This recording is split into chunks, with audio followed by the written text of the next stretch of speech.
Jay Garrity and Sama. What show should I watch? I want to watch a romance show.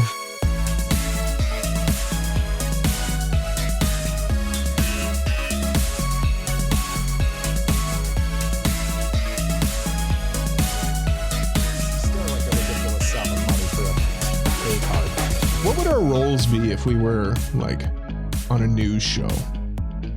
Well, we know you're the host, right? I feel like you're like the host 1, and me and Jay are like hosts B and C. Okay. In no particular order. So I'd be the lead anchor then, I guess. Yeah, you'd be like the lead anchor. Okay. I'd be the camera guy. No, I'd be the guy at the booth, like switching between all the cameras and stuff. Well, I think you'd be an on-air personality. It's just, what would you be? Yeah. Oh, sportscaster. Yeah, Weather. Mike would be the sportscaster. Actually, weather does feel... Weather. He's like a long, feel like a spindly or nerd. he'd be like the man on the street.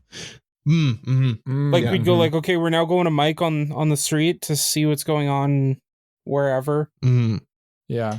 You know what? Actually, maybe Jay. Yeah, I'd be the on the street reporter. Yeah. Jay, I think maybe you'd be the weather actually, because usually the weather's very like business-like. Mm-hmm. And when they're done with the weather, Shut off. They're done. Get out of here. Yeah, they're done. I'm out of here. I'm out of here. I've done my job. I've done the minimum. See you later. I got other stuff to do. Peace. Threw a few dad jokes out there and peace. Yeah. Have you seen that video of that guy that like had a touchscreen projector for his weather? And like he realizes it's a touchscreen and he like freaks out about it. No. He's like, oh my god, this was touch. No, okay.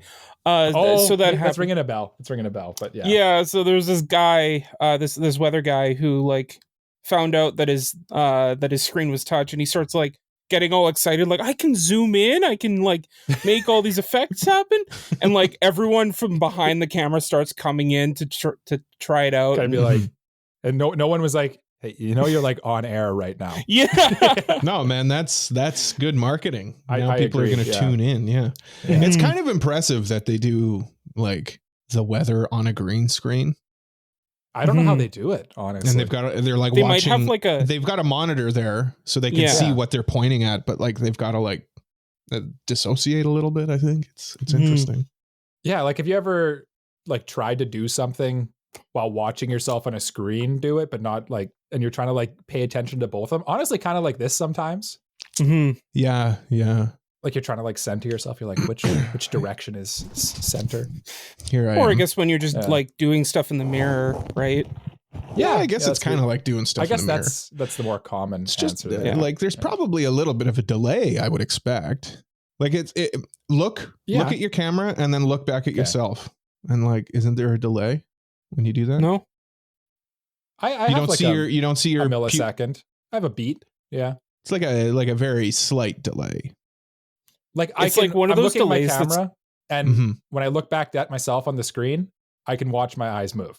Yeah, just the very tail end of it. Yeah. What were you gonna say, Jay? Yeah, I was gonna say like it's one of those things like how you can see your nose, but your eyes just don't pay attention to it. That's so trippy. That's so trippy. Yeah. Your brain's or so like when you're wearing powerful, glasses. it's kind of scary. I wouldn't know what that's like. Yes, of course. Yeah. All right, quick. I have Look my at the contacts camera. on, listeners. Yeah. Can we get close? Or are we just like all staring? I'm not doing that. I'm not gonna be weird for our listeners here. Do you remember when I scared you, Jay? Because I kept staring into your soul through the camera. Just a little unnerving. Mark my name is Cole. His name is Mike. His name is Jay. We like anime, and this is episode 125. Yeah. Okay, good. 125. Yeah, 125. And on this week's episode, we're going to be awarding Best in Show on a few different genres. This will be part one in an ongoing series of what is the best show in this genre. We'll workshop. I feel like you've made this so much more awkward than it needed to be, but I like it. I like it a little awkward. We'll come up with a name. We'll figure that out. But AniPro's certified? I don't know. We'll workshop it. We'll workshop it. We'll get there. It. Yeah. We'll get much worse, but then we'll get better. Yeah. That's the AniPro way. Yeah. You know what?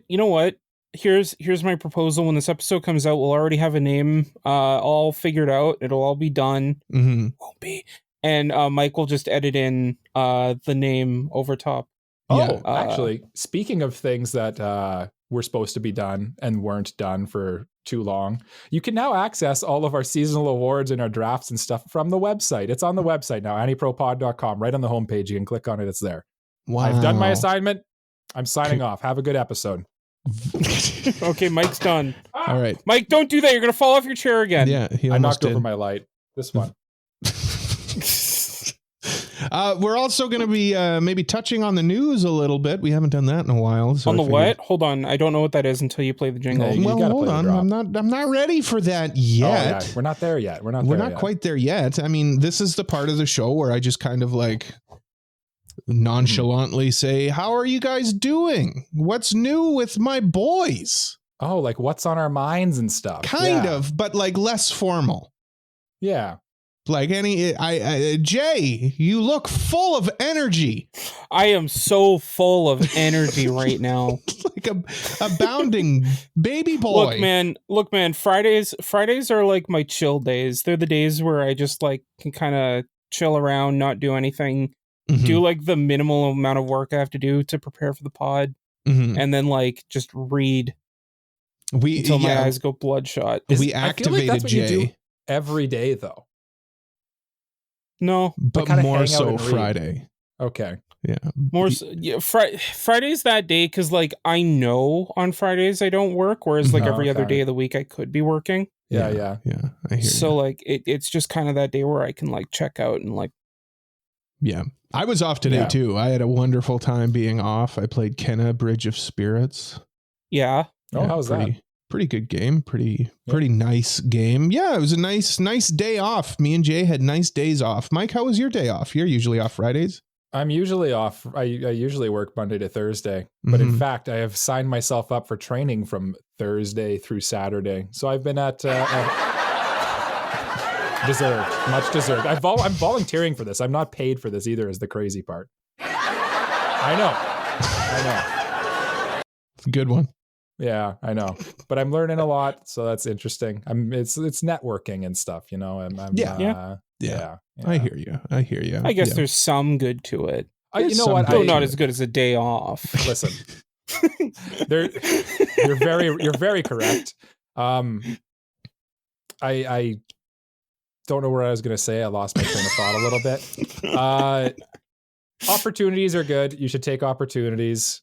And word up, A-Town down. Wise words, yeah. I had something I was going to say. Live from AniPro Studios, the news. You dastardly fellow, you.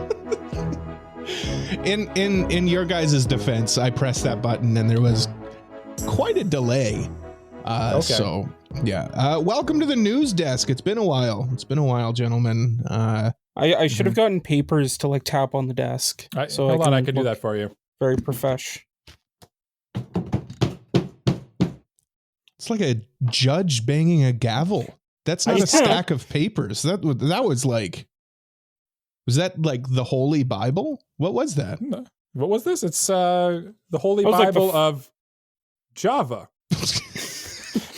That looks like a classic phone book. If you're a listener, I banged on the table. The 5th edition of Java Illuminated, an active learning approach. Wow. Now, why don't you read us an excerpt? Okay. From, yeah. I'll get there. Hold on. Okay. Stop reading from the file when you reach the end of the file. You will need to set a catch block to handle the EOF exception that occurs when the end of file is reached. That's your quote of the day, ladies and gentlemen. Get that tattooed on your sternum. Yeah. And for those of you with that on your bingo card, Mike reads from a Java textbook. Your lucky day. Did I ever tell you guys that I am actually like compiling a bingo list? So if listeners have like things to put on the bingo list, DM me. Or say them in the podcast Discord. Link in the description. Link in the description on the website. Listen, we're throwing stuff around. We got a website. We got a Discord. We got a Patreon. It's all very sexy. Yeah. It is, though. It is. We got a podcast. We got lots of stuff. What's sexier than a podcast website when you really think about it? No, really. You're onto something, Mike. Yeah, you're onto something. We should get t-shirts. And for that comment, Mike, why don't you lead us off? Why don't you take it away with the lead story this week? All right. Tonight on the news, the AniPro news. Probably the lead story, actually, of the day. Yuri on Ice's sequel. It was never actually said if it was a sequel or what it was, but there was supposed to be a film made about it. It was called Ice Adolescence, and may it rest eternally in peace because it's officially been canceled by Studio Mappa. Scrubbed. See you later, ice skating fans. And a lot of people on the internet are very upset at Mappa for it. And because for these comments, we throw this over to our man on the street. Jay, what are the people saying? Yeah, tell us, Jay. They're saying he's outside the Mappa headquarters right now. If there's like a huge protest going there. Yeah, I'm right outside the Mappa headquarters right now. It's a huge protest is going on with a ton of people using a lot of very colorful language towards the Mappa executives. It's literally like colorful like text bubbles behind them. Very you colorful. can like literally signs. see the words in different rainbow languages. Yeah. Yeah, no, that's unfortunate. And for it to just like, I know it was kind of in like limbo for a long, long time, but for them to just like pull the cord on it, I wouldn't be surprised if this was like internally canceled for a while and they just never announced it. I did see, like, I was reading the article a little bit, and I did see that like some of the staff who were tied to this actually had already kind of moved on to other things. So I suspect you might be right. And I think you guys are less of, I don't know if you've watched Yuri on Ice, to be honest with you, but there's two important things to note here is that this is like kind of the anime that made Studio Mappa's name. Like this is like their first success, and it kind of took the world by storm back in, was it 2016? And it was also an original, 2017. But it was also an original, which like for an original to get a studio on the map, no pun intended, that like, I mean, he meant the pun. He meant that pun. I mean, don't like, listen to him. That's crazy. But this just in, Jay makes his fourth pun of the week. Back to you, Jay. It's been much more than 4, for sure. The other thing too is that like, I feel like in the hearts of pretty much everybody who is like expecting this, I think they knew this was coming. I don't think anyone was shocked when this was announced. Yeah. Really? Because it's been, what, like almost 7 years? Yeah. 7 years. And like this was the last time they even talked about this was like 2019, I think. So it's like. And they said like, oh, it's ongoing. Like they said really nothing about it aside from, it's still coming. Yeah. I'd like to know, we'll never know, but I'd like to get some inside info on like what actually caused them to finally just give up. Yeah. I'll try and pull some weight. I'll see. Yeah, Jay, go to the studio and actually ask them. It's right behind you. Yeah. Oh yeah, for sure. So the studio of Mappa actually said that it wasn't making them a lot of money, so that might have something to do with it. I mean, at the end of the day, money kind of drives everything, right? Yeah, and like a lot of what Studio Mappa did with Yuri on Ice and why it wasn't making them money is kind of why they started funding their own shows. Like I think Chainsaw Man was like entirely funded by them. I think I heard that too. And like at the end of I think part of this too is that like the Yuri on Ice had a moment, and like the lesson to be learned here is that you need to capitalize on the moment while it's still going. If you let all the momentum die, then it's kind of too late now for a Yuri on Ice movie. I don't know. No one's clamoring. I know people are clamoring for this, but like the I don't think you'll aren't. be able to draw new fans in. It'll be the fans that have been waiting for this long. And those people are already buying Yuri figures and stuff, right? So like, its time has come and gone. They missed the window. I look forward to the inevitable crowd-funded movie that happens in like 10 years or whatever. So. Yeah, and I mean, like, with everything said, there's probably more to it besides just Mappa making the decision, because, like, like how Mappa was, like, one of the last people who got a piece of the pie in the financial side of it. There were a ton of other companies involved in the production of this thing, so, like, it can't just be Mappa alone, and if they said no, then they just give it to another studio, right? You think, right? But it's also pretty personal for them too, because it's like I said, their first baby, really, right? Yeah, but I mean, if it makes money, then like the people that want the money do the thing to make it come out. Yeah, as whether you like it or not. Yeah. Yeah. But the official reasons were, quote, and this is a wild one, quote, various circumstances, unquote. Yeah. Oh, yeah. Wow. Very revealing. Thanks for narrowing that one down.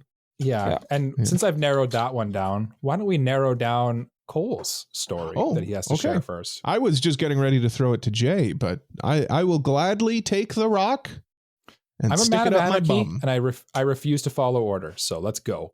Nice. I like it. My lead story is that the live action One Punch Man is moving forward.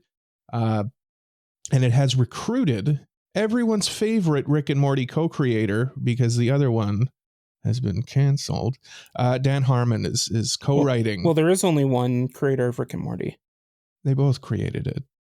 It's just Dan Harmon. I don't know who. There's another guy. Okay, I see what you're doing. Okay, I get it. I get it. Yeah. Well, I got that reference. I get it. I think of Dan Harmon more as the Community guy. I watched a lot of Community. Yeah, but I feel like if Dan Harmon is coming on board with something like this, then obviously they're putting in the they're trying with this one. Initially the original writers were supposed to be the writers of the Venom movies. Remember those? Which is a weird fit, right?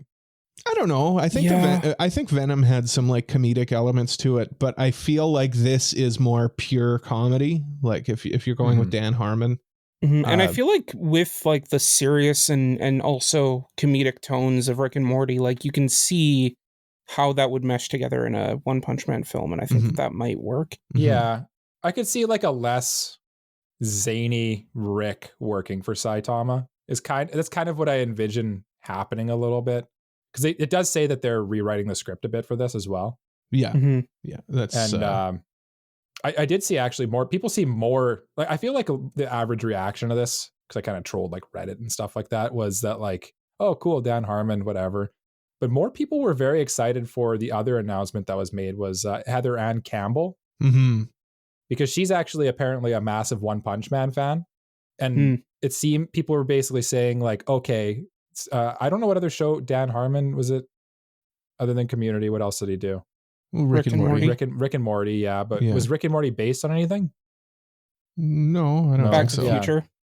Okay. Yeah, I mean, homage. I know, Heather Ann Campbell was like a writer on SNL. She wrote on Eric Andre show.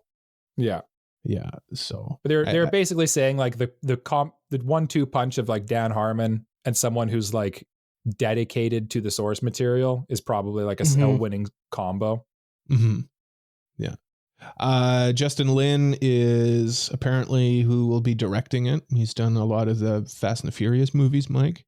Yes, I know. Yeah, and should be looking forward to that one. Before people start booing Mr. Lin, I mean, the Fast and Furious movies are fun, and I'm sure this movie does not need to be anything other than a fun time. No, so, you don't need Denis Villeneuve coming in to. You don't need what's his name, Martin Scorsese. Yeah, right.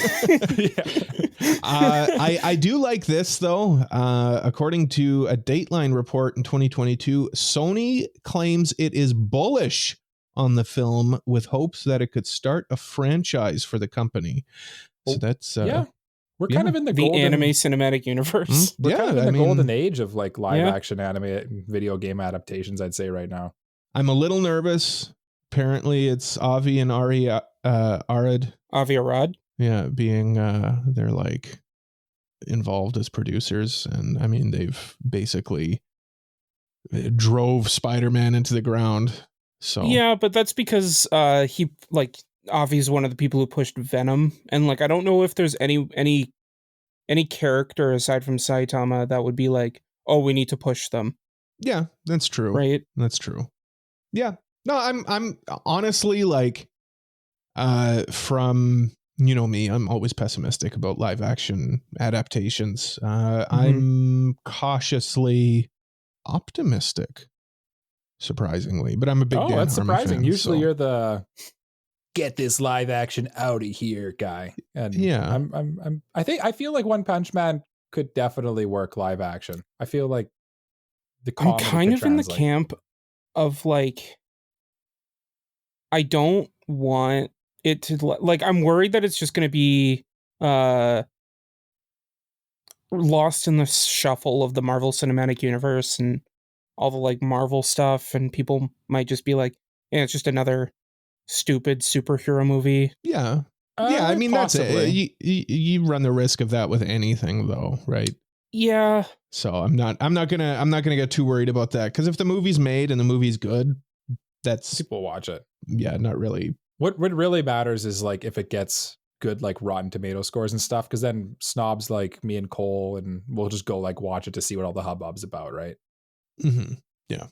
What's this Japanese cartoon show? And something tells me too with like the nature of One Punch Man is I feel like it could translate, like the trailer could sell to people who have no idea what One Punch Man is as well too. They'd be like, oh, that seems kind of cool, you know? Yeah. Well, and it is a big franchise. I think it's big enough that it'll, like, even non-anime fans will be like, oh, I've heard of this. So, yeah. Yeah, no, looking forward to that. Maybe. You know what else I'm looking forward to, though? Definitely not a maybe. 100% looking forward to. I have a What's guess. I have a guess. Jay's news story. Jay's news story. Yeah. All right. Oh, he's pulling out a textbook. You know what? Yeah. Let's go with this one, since we're talking about live action movie adaptations of well-known things and people becoming involved in them. You're wonderful. We're going to talk about a recent casting in the new Sonic movie, because apparently Keanu Reeves has been cast as Shadow the Hedgehog. Nice. In Sonic 3. He's like the internet's darling too, so obviously this is very well met, right? I've been seeing like very conflicting things, both on the side of like, we love this, and then like, this isn't the first person we'd pick for Shadow. But for me, like, go and watch the intro to the Shadow the Hedgehog game, and just in your mind replace Shadow with John Wick, and it just works. Shadow's so edgy that I feel like Keanu could like lean into a little bit and get a little like zany with it. I think it could be good. Yeah. I feel like he's the kind of actor where if he's playing it earnestly, like, and this comes off as maybe like a shot at Keanu Reeves, and I don't mean it to be, but if he plays it earnestly, it's almost comedic, because he's frankly not the world's best actor. So, I mean, I feel like this is actually good casting. Like, it's and I mean, like, it's the Sonic movie. What are you looking for? Like, yes, the first two movies are good. Mm-hmm. People will go see this movie just because Keanu Reeves is in it now. So, yeah. And what were you going to say? The first two Sonic movies were good, Jay? The first two Sonic movies are good, but like, I wouldn't say either of them are like Oscar worthy or anything. No, and they don't try to be either. Yeah. But like, I didn't see the second one. I saw the first one, and I thought it was surprisingly good, is what I would say. It's clearly like in the Super Mario movie universe, where it's like, this is designed for parents to go see with the kids movie. Yeah. In my opinion. Yeah. I mean, it's, I would rather, like, my ideal casting for what's his character's name? Shadow the Hedgehog. He's the emo hedgehog. Yeah. It would be like a oh no I just had the name. Never mind. What were they in? I was hoping for Nicolas Cage. I don't know what I was hoping for, but like, I think that this is perfect casting, honestly. Yeah, I kind of, it's just, I don't care that much about Sonic stuff. So like I don't have a strong take, but I feel like it's good casting too. Like I think he'll do a good job. He fits the character for sure. And like Cole said, I think he'll do his like earnest Keanu trying to be intense, but it's kind of just comes off sort of funny. Mm-hmm. Yeah. Well, I mean, and he plays into it too. Like he does it. Yeah. And I mean, the actor I was thinking of was like a reanimated Orson Welles. I feel like that would be. That's what I was hoping for. That's what I was pulling for. I was thinking of like his character in Cyberpunk 2077. And like how because and just kind of that's not really like super serious, but serious for the sake of the story, if that makes sense. Yeah. Johnny Silverhand. Yeah. And no, that's also, a good one. It wasn't Idris Elba also in Cyberpunk, and he's also Knuckles, which also is kind of like a perfect casting, I think, too. Yeah, it works. It's all good news. Does anyone have any bad news? I guess it's my turn, right? I don't have bad news. I just more interesting news on a very controversial topic, and that's what we like to talk about here on AniPro. We love controversy. Is controversy and hot takes and stuff. So let's talk about the current hot topic in the arts industry, and that's AI. The economy. Generative AI. So Cyber Agent, which is the company I think that owns Cygames, for some anime reference there. They put out this month an actual like guideline to their creators, their in-studio creators, on how to use generative AI in a way that is, I guess, respectful, maybe is the way I would take it. And I'm just actually going to like read a bit of some of it here. Like one of the ones is guidelines stress that creators should avoid treating the generated image as a final product and make as many necessary adjustments and modifications to it as possible, treating it as a starting point of a final product. And then the other big one is that they have to like basically make sure that there's no like copyright infringement or like doesn't like look like something else, which is like almost impossible to enforce a little bit, because like how are you going to look through every single like DeviantArt creation, you know, that is probably stolen and used in its database, right? Like I do just want to point out to the listeners, this entire 25 minutes of podcasts that you've been listening to has been 100% artificial intelligence generated. You can always tell by looking at the hands. Yeah, we just had an AI replicate our likenesses and voices and I basically mostly put this one in here because I thought it was interesting to see someone not just poo-poo AI just basically because they don't like it, but like to actually talk about a way like this. The way new technology works is every time something new is created that changes the game a little bit, people are like, oh, I hate it right away. Yeah. The Luddites. And then eventually those people quiet down, and then it gets to actually proper usage. And this is like the first step towards, I think, industry acknowledging its benefits in a way that is doing less harm, maybe maybe the way I'd put it. Yeah. And I just wanted to have a conversation about AI. I thought it was great. Yeah, no, I feel like I like that that take on it, where it's you use it as a tool to maybe get your creative juices flowing, right? If you've got an idea, you can plunk it into AI and think like, okay, no, now I see like visually what I'm trying to work towards. I feel like that's a good thing. I think that's a decent way to do it, especially like if you're not just because like I feel like if you're just copying and pasting it, then like you both said, like how are you going to police that? But like if you just use the generated image as like an idea to create what you want, then that's fine. And at the same time, like I think with everything, it's not always black and white. It's always like there's a gray area in the middle, and how you use it is more the thing that is or is not the problem. Where like you'll see if someone uses AI to blatantly steal or copy someone's art. Yeah. I think but that's not on the AI itself, right? I think it is on the AI itself, because realistically, like, say I fire up one of these generative AIs and I tell it generate an image of Jay Garridian. Mm-hmm. Realistically, it's probably stolen the artwork. Like, they used your artwork to train it and you don't even know, right? Right, but like my point is that like if they then use that as like their own official thing, I think what Jay's saying is like the ultimate onus is on the person who's posting it. The AI is just a tool. Yeah. If you're choosing to post something that's copyrighted, it's not the AI's fault. It's just doing what it does. You're still the one who ultimately hits post and claims it as theirs. Yeah. And I think an interesting thing to think about too with this stuff is like, realistically, like stealing art and you calling it your own has essentially happened since art was created. So this is kind of like, I'm always the guy who like plays devil's advocate all the time. Yeah. And people talk about, the AI is just stealing people's art and learning off of it.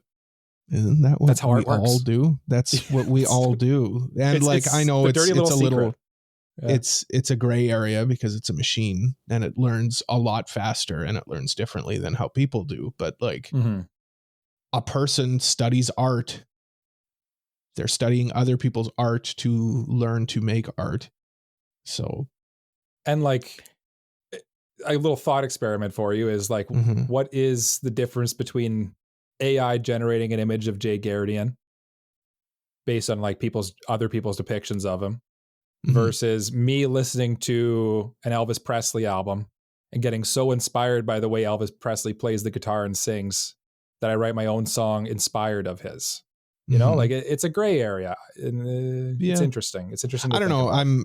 It's a philosophical thing. Like I'm always There's no of the answer. opinion. There's no correct answer. Yeah. I kind of operate under the opinion that we are basically the summation of everything that's happened to us. So is that not what AI is doing? I kind of like that take too. Yeah. Cause you are really, sorry, what were you It's an interesting thought experiment because like, that is true to some degree, but at the same time, like, does that mean you don't have a personality until you learn stuff? So, like, when you're born, do you not have a personality? You kind of adopt your personality, I think. And if you don't have a personality, then what makes a human a human? Intelligence, right? But I mean, this is an anime podcast. This is 2 weeks in a row with deep philosophical questions on our. Well, you know what? We are the AniPro podcast, right? So technically, we're supposed to be professional. And since we're so professional, Cole, what's your next story? Fresh and hot off the presses. Yeah, this one's hot off the presses. There's not much to say about it. I just saw it and I thought it was an interesting story considering it's about a movie that came out in like the 90s. G-Kids acquires the North American theatrical rights for Ghost in the Shell 2 Innocence. They plan to submit it for the premiere at the Chicago Critics Film Festival and then a summer wide release this summer. And I just thought it was interesting that they went ahead and made a bid to get this movie that came out. What year did this movie come out? I think it says it's almost 20 years old or something like that in this article. Yeah. And I guess the 20th anniversary. Yeah. 4K 95. restoration's a big project too, so that's pretty cool. That means that they're probably getting like the original masters, right, to do that. Yeah, it is cool. Like it's just interesting looking at something came out in 2004. 20 years like old. Something like this is still being sought after, and we're still getting releases for movies from back in 2024. So when you see your favorite movie being released in Japan this year, just remember you could be waiting 20 years for it to come out. Yeah, because I guess is this the first theatrical release of this movie? And it probably would be, right? Because 2004 I guess so, yeah. just after Spirited Away. So yeah, realistically, I will say though, at the same time, licensing and distributing of anime in 2004 is very different from licensing and distributing of anime now. That's a lifetime ago in terms of anime. Yeah. What I wanted, the reason I wanted to bring this up was just that like these companies are trying to still get movies that we never got over here, and they're trying to get them over here now. And better late than too. never.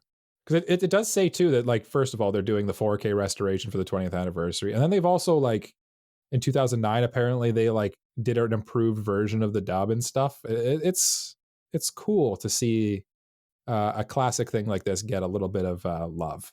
I personally have not seen this movie, so I might check it out, see if it's playing up here in the Great White North. It may. It may. We shall see. That's all we can say. Is it may. It may.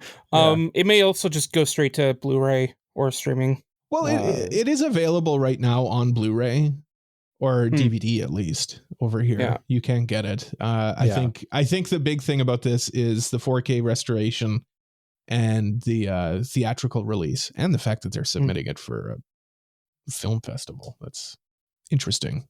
Yeah. Interesting news. Jay, why don't you wrap up this segment with our final news story of the day? Yeah, final news story of the day is something that's kind of been ongoing, but we're just getting a little bit of an update on, and that's that Netflix has added 9.3 million subscribers in the first quarter of 2024. But the interesting part of that is that the co-CEO has said that password sharing, their new policy, has not harmed viewership. For those who have been living under a rock, Netflix has introduced a new policy where people are not allowed to share the passwords with other people outside their households. And initially, a lot of people took that. People share passwords? How dare they? Shame. I'm not one to judge. I am. I will judge them. A lot of people took that in a very negative way and started with a group exodus from the platform, wanting to cancel their subscriptions because this was an outrage. Yeah. But as we're now seeing, a lot of people also just use this as an opportunity to make their own accounts and subscribe. Yeah. I mean, the thing is, like, we live online, right? So of course we're inundated with people our age who will make those declarations and follow through. I think of somebody like our parents, who perhaps a child was sharing their Netflix password with their mother, just as a hypothetical. I wouldn't know anything about that. That'd be highly immoral. Yeah. You know, since they're family and all. Can't. Yeah. But they were, again, hypothetically, kicked off of my Netflix, hypothetically. My mom was hypothetically kicked off of my hypothetical Netflix account. Right. Again, this is all hypothetical. Hypothetically, I might have been also included in said deal. Right. If there were such a deal. If there was such a deal. Hypothetically. Yeah. Like, this is all just speaking, like, you know, this could happen in a world. And like, the weird thing is like, Canada was like the first country this was rolled out to, too. So it was like... Yeah, hypothetically quite stunning. Yeah. My mom got her own Netflix because she wants Netflix. If this was a real situation and not something that I was just making up off the top of my head. Yeah, because you're a good person. You praise Master Netflix and you give them all the money. I'm a good capitalist. Yes. Yeah, but I think, like, Mike, in this situation, would you have Netflix or would you not get Netflix? I'm on the fence. I'm debating if I should pick up their like lowest ad supported tier. Because like, in my opinion, I just don't think I don't think the value is there for $20 a month worth of Netflix, you know? Like I just don't, like, hypothetically, if I were able to split that cost with someone, more worth it. Yeah. But I just don't know that for me, Netflix is worth $240 a year. Yeah, it's, what I'm getting at, I think, is it's an age thing. So I'm not necessarily surprised. I wouldn't be surprised either way if Netflix ended up losing subscribers, and I'm not surprised that they ended up actually gaining subscribers. Oh yeah, that was always the plan, right? Yeah. The thing that kind of interests me is damn, I lost my train of thought. Was it going to be about how the cancel reaction was so strong and they never really gave any numbers for that? I mean, that is true too. But yeah, it completely slipped my mind. They also did say that they're going to stop announcing their subscriber count in 2025, which is an interesting move because I think the point of them announcing their subscriber count was to show that they were nothing had changed. Yeah. Just to show, see, look, we are smart. We're not idiots.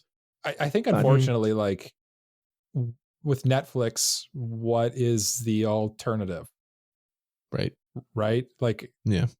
Well, it's gotten worse over the years, but it's still one of the premier choices and the easiest for like a senior citizen to navigate, I would say, of all the things.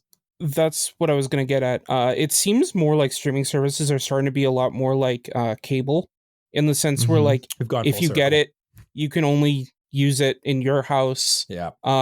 There's so many of them, and they all have their own little packages that you have to buy.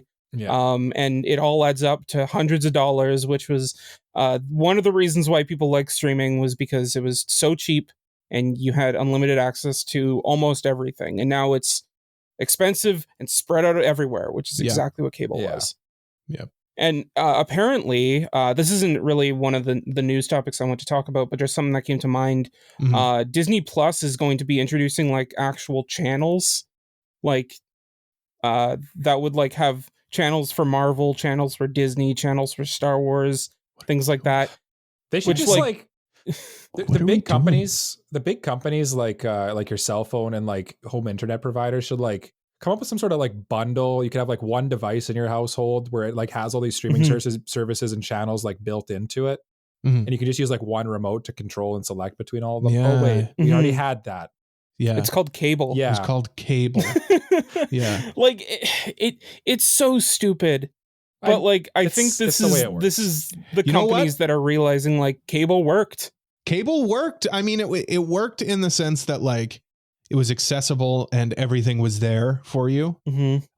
Streaming works because everything's on demand. I was going to say that's what my point was going to be. Is the problem with cable is you had to be there at that moment and it wasn't on demand. TiVo changed the game quite a bit, but then Netflix came around and was like, wait a minute, I can like just watch anything at any time, start whenever I want, kind of thing. And which is kind of revolutionary at the time. With no ads. And then they brought ads back. Yeah. There's gotta be a better way. Silence.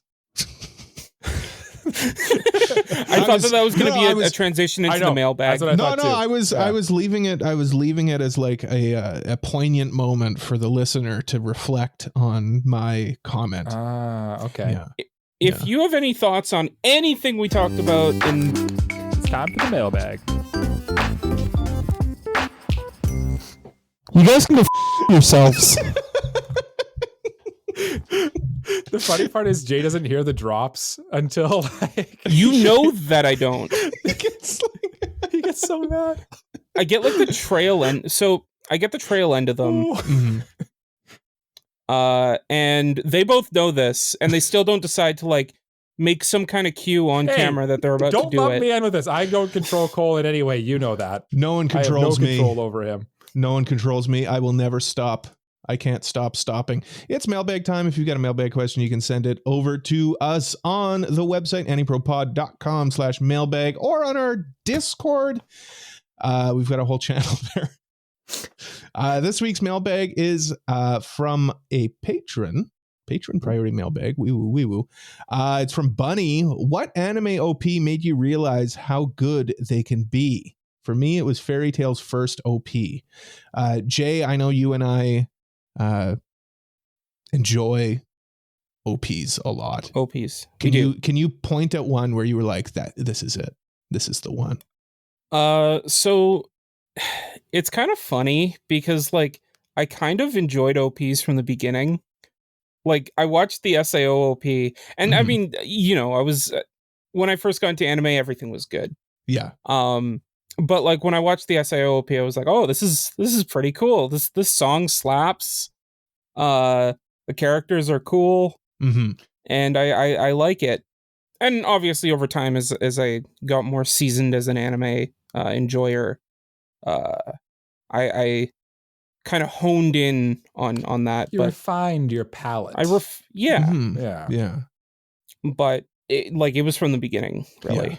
Yeah. I think, I kind of agree. I've kind of always appreciated with anime how you get like a full opening sequence and a full ending sequence, and there seems to be like more thought put into it than we do in Western media. And usually, like when I think of like an OP in like Western media, it's usually just kind of like an excuse to show the titles with a catchy enough song that you won't turn it off. Is what it kind of boils down to. Whereas like OPs in anime are like they tell a story. There's like creative artistic decisions and stuff. It's pretty neat. And Jay, I also echo your take that like the first Sword Art Online OP kind of is like a bop, and that might be my answer for this. I'm a sucker for Crossing Field, actually. Yeah. Well, I'll make it 3 for 3. When I started watching anime, I just liked OPs right from the get-go, and even before that, like there's something cool about them. They're different. Something cool about just openings in general. Like, I don't know. I think of like the X-Files, or I think of House, or I think of The Simpsons and stuff like that. Like I've always liked opening sequences when they're creative. Like I don't just want to see rolling credits screen, but so I would agree. So when somebody says what anime OP made you realize how good they can be, whatever my first anime was. Yeah.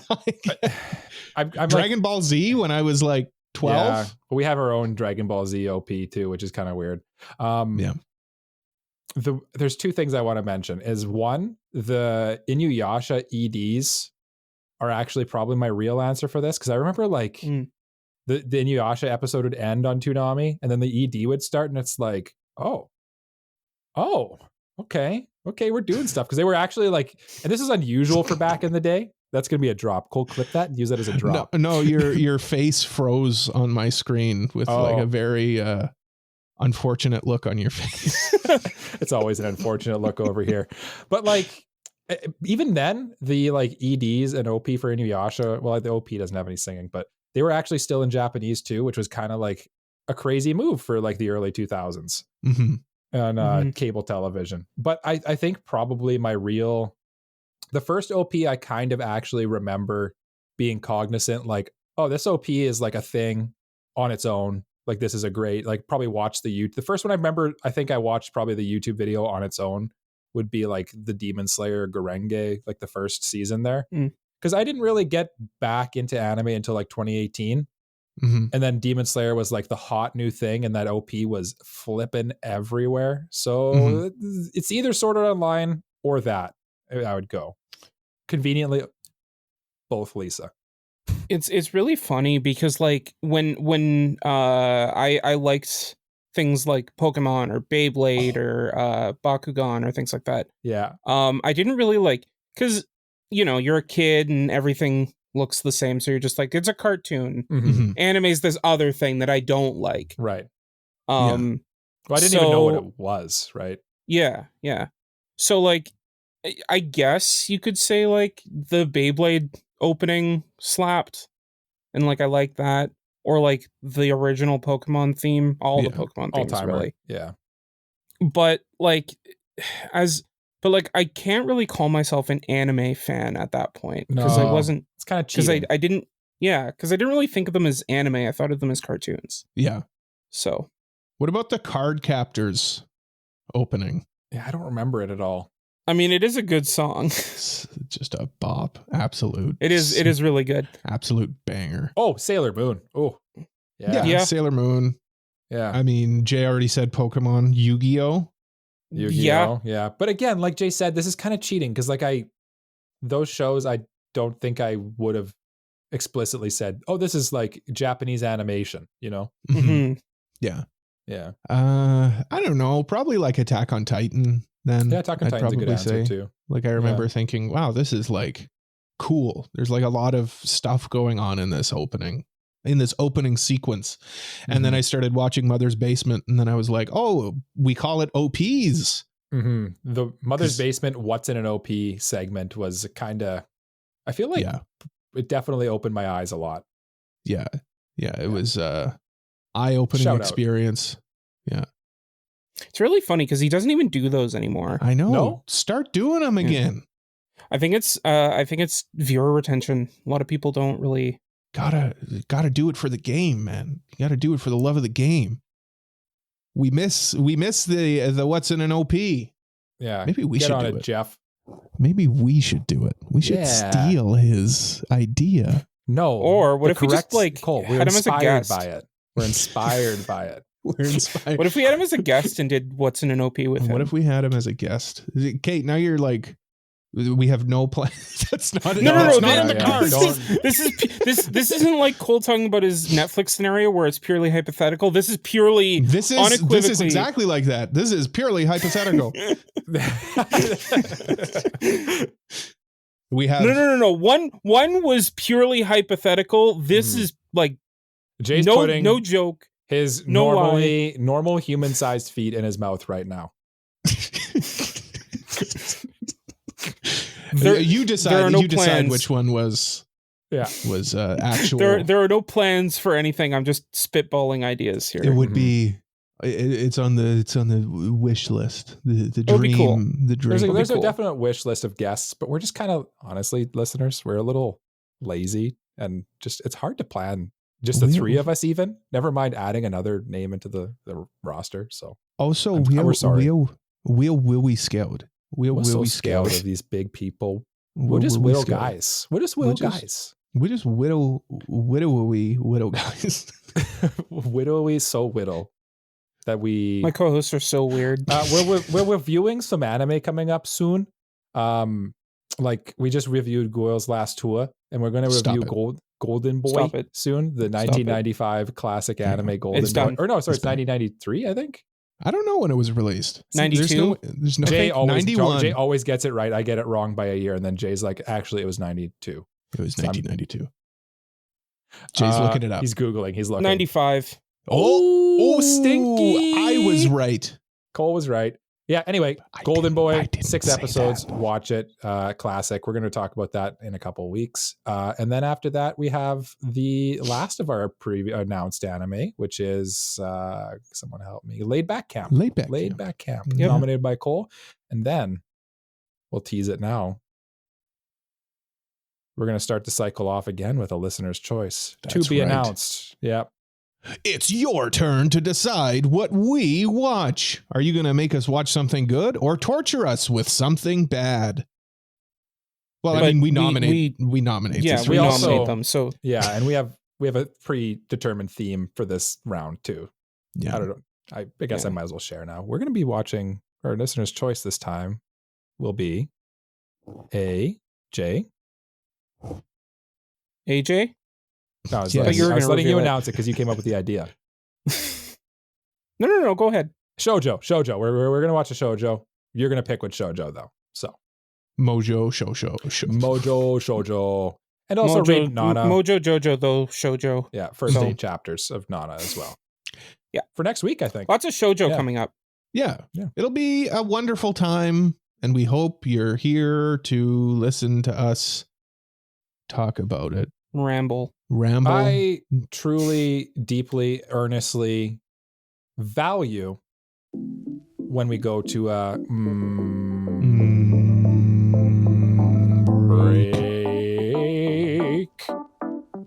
break.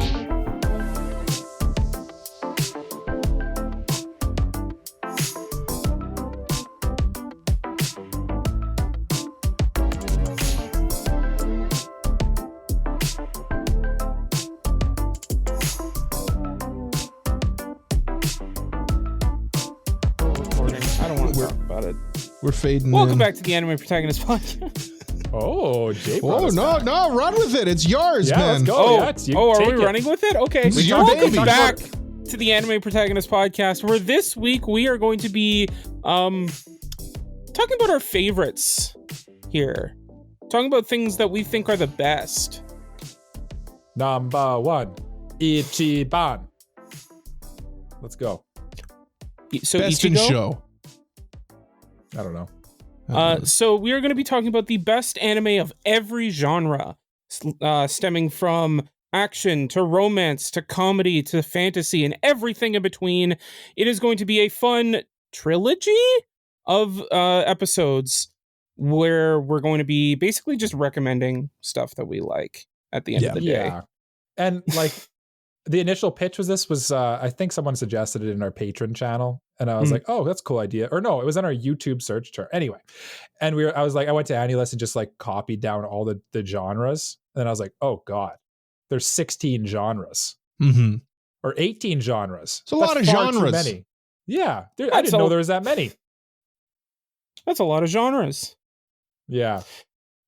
So we broke it into 3 parts. We broke it into 3 parts. We nominated which genres we're going to be talking about this episode. Then we'll do the same next episode. Next time. It's not specifically going to be next week, but the next episode that we do this. Mm-hmm. Okay. So stay tuned for the 3-part asterisk extravaganza. I was just going to say that. I was just going to say extravaganza. Yeah. Great minds think alike, Jay. They do. And we Mike's are here truly, too. Yeah, we are truly minds of varying calibers. And because we're minds of varying calibers, we each came up with 2 of the 18 for this episode. Mm-hmm. Yes. So that gives us 6. Six. Which genres? Hang on. Do we have like a Computron available? Is CodyBot available for this podcast? Hold on. Let me see if he's available. I need to do some math here because we got 6 for this episode and we're doing it in 3 parts. Okay. Does that work into? Does it work? That's 18. Hold on. We need the official results. Oh, he's really working on this one. Yeah. Oh, he's done. It works. Okay. He backed you up, Jay. It says it works. Yeah. But actually, we're gonna have 18 different shows today, times 3. So how many shows is that going to be? CodyBot. Let her rip, CodyBot.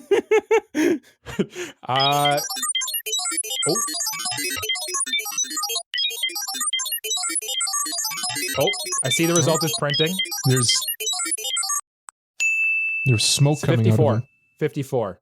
That one took some effort. You might want to put the cooling fan on CodyBot. I do just also want to point out, I'm not sure if Mike did this as a surprise, but we do have some listener submissions as well, which I'm looking forward to. I like letting them. Sometimes I like to let them like answer the question and then see if we match with them. Yeah, yeah. I didn't look through all of them yet, so maybe if we have time, I'll go through some of those. Yeah, good idea. Sure. Let's start off. Well, actually, let's say which genres we're doing today. Yeah, for sure. So 6 genres today we will be discussing and suggesting shows. The first one will be romance, followed by fantasy, followed by drama, magical girl, mecha, and comedy to round us off. Mm-hmm. And so, gentlemen, let us begin with romance, our favorite genre. The 3 of us, masters of romance. Truly. Truly. Romeos. Yes. Romeos and Juliets. Despite the fact that only one of us is married. Well, I mean, you didn't have to bring that up, Jay. You didn't have to bring that up. And is arguably the least biggest fan of romance too. It's an ironic. I'm not gonna name names. It does. Yeah, no. That can remain ambiguous. Let's start with the biggest romance fan on the podcast, Michael. What would you recommend if somebody came up to you and you said, "Mike, Gritty Gundam." Grittiest of Gundams. Gritty Gundam what is master. Your favorite romance? I want to watch a romance anime. Mm-hmm. What romance anime should I watch? Okay. What would you tell them? Well, I would have told them Jay's answer. But unfortunately, I was last in the order and there cannot be any overlaps. Snooze, you lose. You truly do lose in this case. But my backup answer is still there. And my backup answer is going to surprise no one. And it's a bit of a cheat in this scenario too. And you guys are going to yell at me, I'm sure. Okay. Because I went with a movie.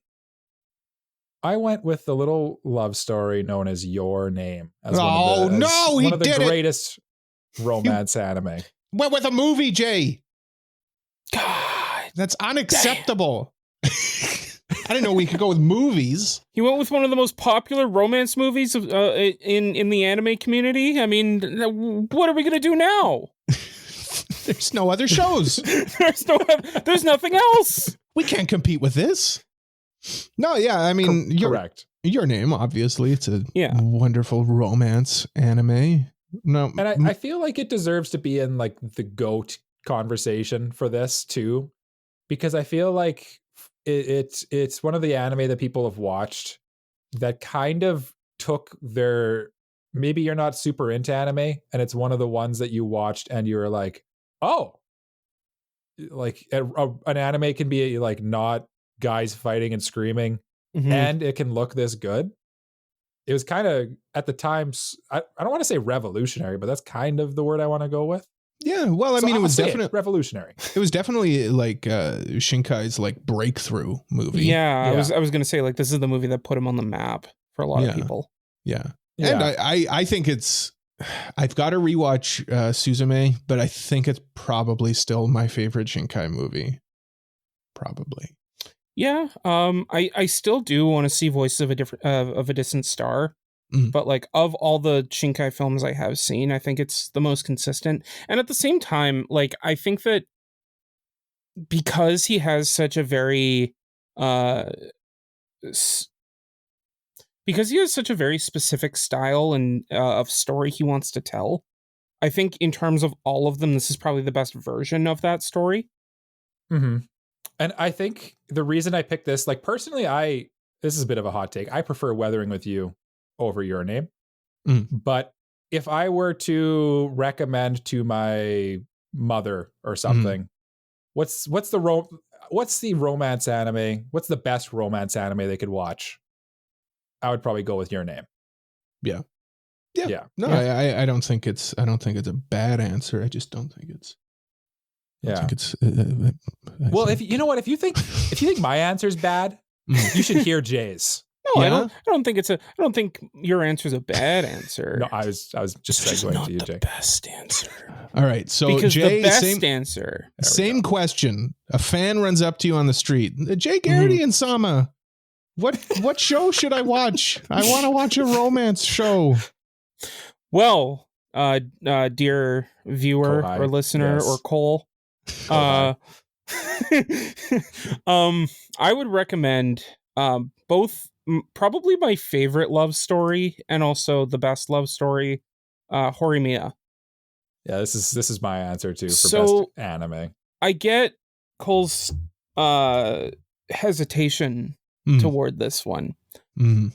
But for me, when I was looking for a show to put under this category, I was looking at like what is a good love story? Not necessarily like a story that has romance, but a story that puts romance in the forefront. And to me, I think that like the love story of Hori and Miyamura is peerless.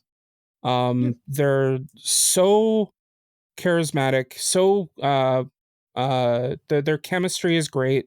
And seeing them grow as a couple and also help each other grow individually was just great to see. I will say, like, I don't want to be too critical of shows because this is obviously a list of shows that we enjoy. I will agree with you. There's place for critique. I will agree with you. My issues with Horimiya have nothing to do with the romance in it. I actually very much enjoy the romance in Horimiya. And in fact, I would agree with I know what your issues are because I talk to you for hours a week, but basically like the pacing and like the production of Horimiya, a little on the questionable side. Not everyone's cup of tea, but Hori and Miyamura, the actual couple, has got to be it's probably the goated anime couple at this point, honestly. In terms of like a realistic relationship that develops and like actually has progress and stuff. Like Mhm. I can't think of one that is better. Yeah, like there's no needless drama. There's no like there's no stupid reason or like dense BS for why they can't be together. Like no one's like, oh no, they can't possibly like me, or like there's no like stupid love triangle that gets in the way of that. It's just Mhm. a And it's not a will straightforward. they. It's not a will they won't they for Yeah. 11 episodes either. Yeah. Too. It gets to it gets down to it right away, and then it focuses more on their actual relationship too, Yeah. which is refreshing and something that anime doesn't do enough. Yeah. Mhm. No, definitely. It's definitely up there in terms of just pure relationship porn, I'll say. It's just It's just pure. It's just pure. Yeah. Pure romance. Yeah. Yeah. Yeah. But Cole, if you think that this show sucks, why don't you tell me what your favorite show is, huh? Well, Put your money where your mouth is. Thank you for asking. I don't think your show sucks, but for argument's sake, your show is caca. Is a big toilet full of poop. Okay. And like, what would be your best romance anime then? Yeah, Mr. Smart Guy. Yeah, my favorite genius. romance, and what I think is the OG, no, not the OG, but like it's one that all of the other romances strive for. It's older. It's great. Toradora, obviously.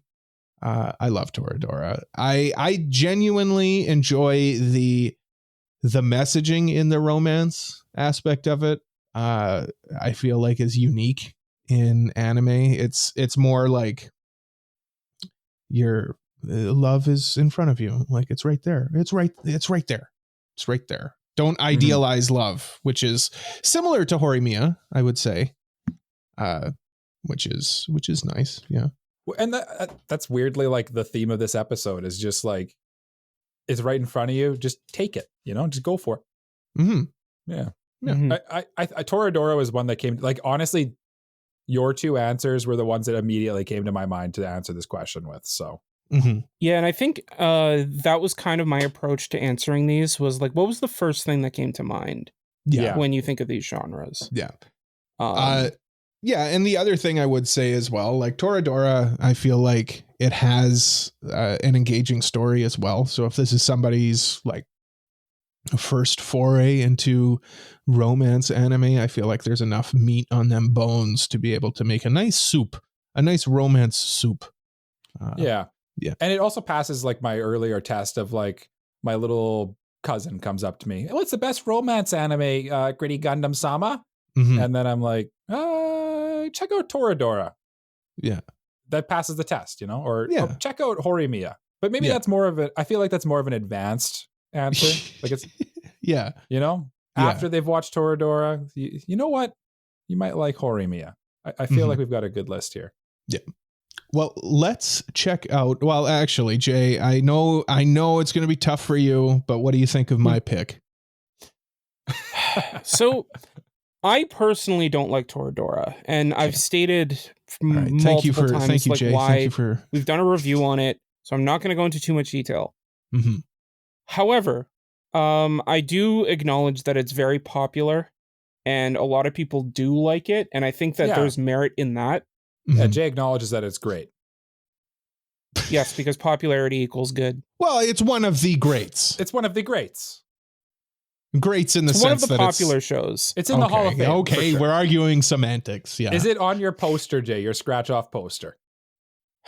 I actually don't. I don't think so, actually, because I would have scratched it off. So probably not. It must. I think it is. Yes, it is. Jay. It I is. did I was going to scratch it say, if off. it's on your poster, it's one of the greats, probably. It's one of the popular ones. That's what it means. That's what it means. We're just arguing in circles. You know who agrees with you though, Cole? Are you going to read them or? I was gonna go to our listeners. But yeah, Mike just mentioned Don't Sweat TT agrees with me. He says his romance option would be Toradora. Mogmog also submitted a list. Hers would be Sign of Affection, a new one. Ooh. I don't hate that either. That's a great take, actually. Yeah, sure. Yeah. Tribal Chief of the Mailbag. I finally understand what your Kratos. I finally understand what your name means after watching WrestleMania. Yeah, so do I. We watched some wrestling for the first time. What do I represent? What's the thing? We acknowledge. We him. acknowledge you. Yeah. He lost. That's okay. Quiet, we Jake. still acknowledge Kratos. We still acknowledge his greatness. We acknowledge and that Kratos. he is our tribal chief. That's right. His romance pick is an interesting one, though. Violet Evergarden. I thought about this one, but I wanted to stay away from the age gap in that one a little bit. The thing for me that kind of led me to picking what I was picking is like, I wanted to pick shows that kind of like embodied the genre rather than just having it as a part of it, if that makes sense. Like, like Attack on Titan, the final season, part 1, like the special part 1, has romance in its tag, but like I don't think you'd say it's the best romance. Right. No. Yeah. Right. Yeah. So was your guys' test also just to like check it what the tags were on AniList or the genres were on AniList? Because that's what I used. I didn't even look at AniList. Okay. To be honest, I just went off the dome. I just thought like, okay, what's the genre? Here's the show I think of when I think of that genre. Yeah. Moving on from Kratos, Shazana. Shazana, yeah. They went with Sign of Affection as well. Another new show. Mike, you've got to have a conversation with your wife. That's. I already said I have no problems with the Sign of Affection here. It's not my favorite, but it's cute. My problem with saying that new shows are the best of a certain genre is that like I feel like with a new show you need time for it to marinate before you can really make any definitive opinion about it. Oh, in like if you just watched like Kino's Journey or something, you wouldn't declare that it's the greatest anime of all time. See, I haven't just watched it though. I think I've marinated enough. Now he's been marinating in those Kino's Journey juice. And then, but yes, I agree with your take, Jay. Yeah, the last submission here is from Smasa, an appropriate one, Nana for romance. Yeah. Good pick. Well, I don't know if it's a good pick. We'll find out. We'll find out soon. It sure is a pick. We'll find out in the next couple episodes, either next week or the week after, whenever that's coming out. Stay tuned, dear listener.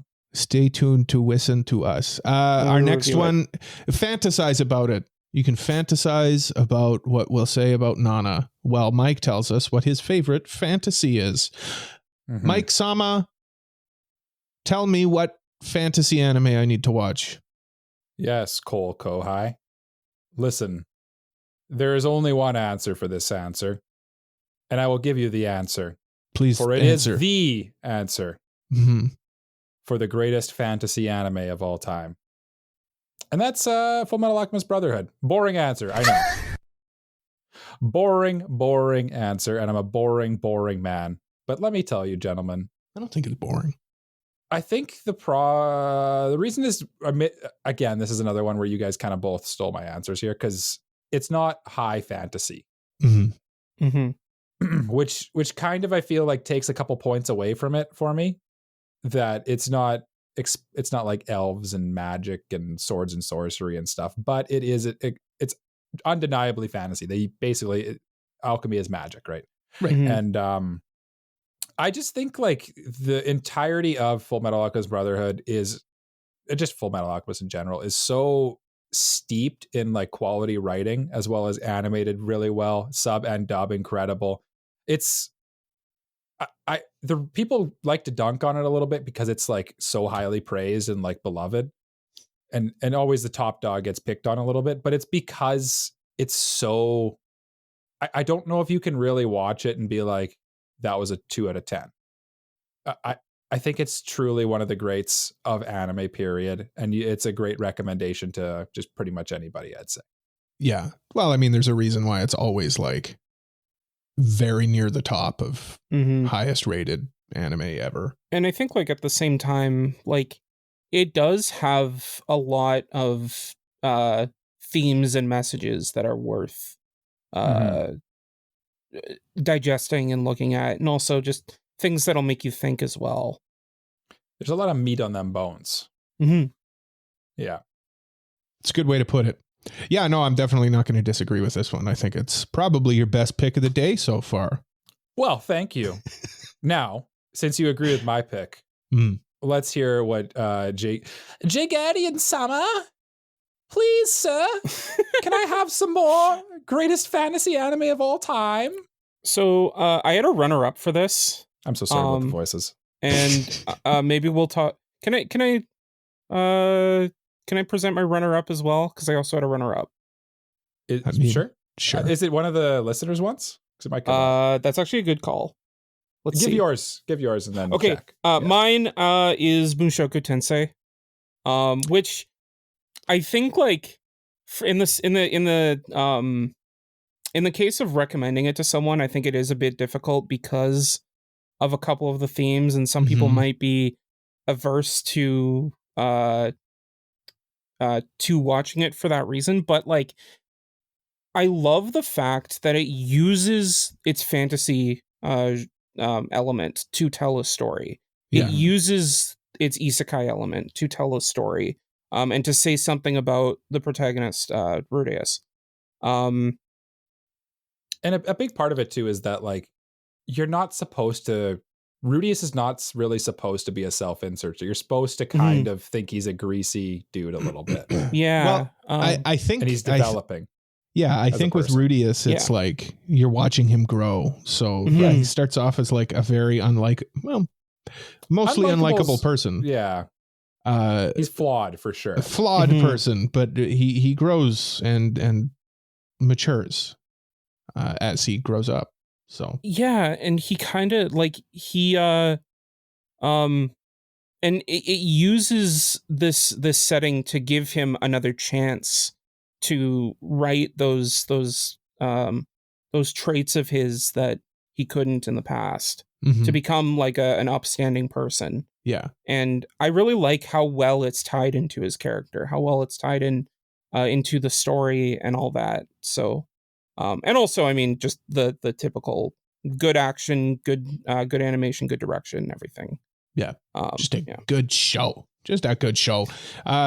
Yeah, the only argument I would have is, yes, maybe some of the themes would be a little bit more alienating than other people would maybe want. But hey, like this was my runner-up. I'll let you know.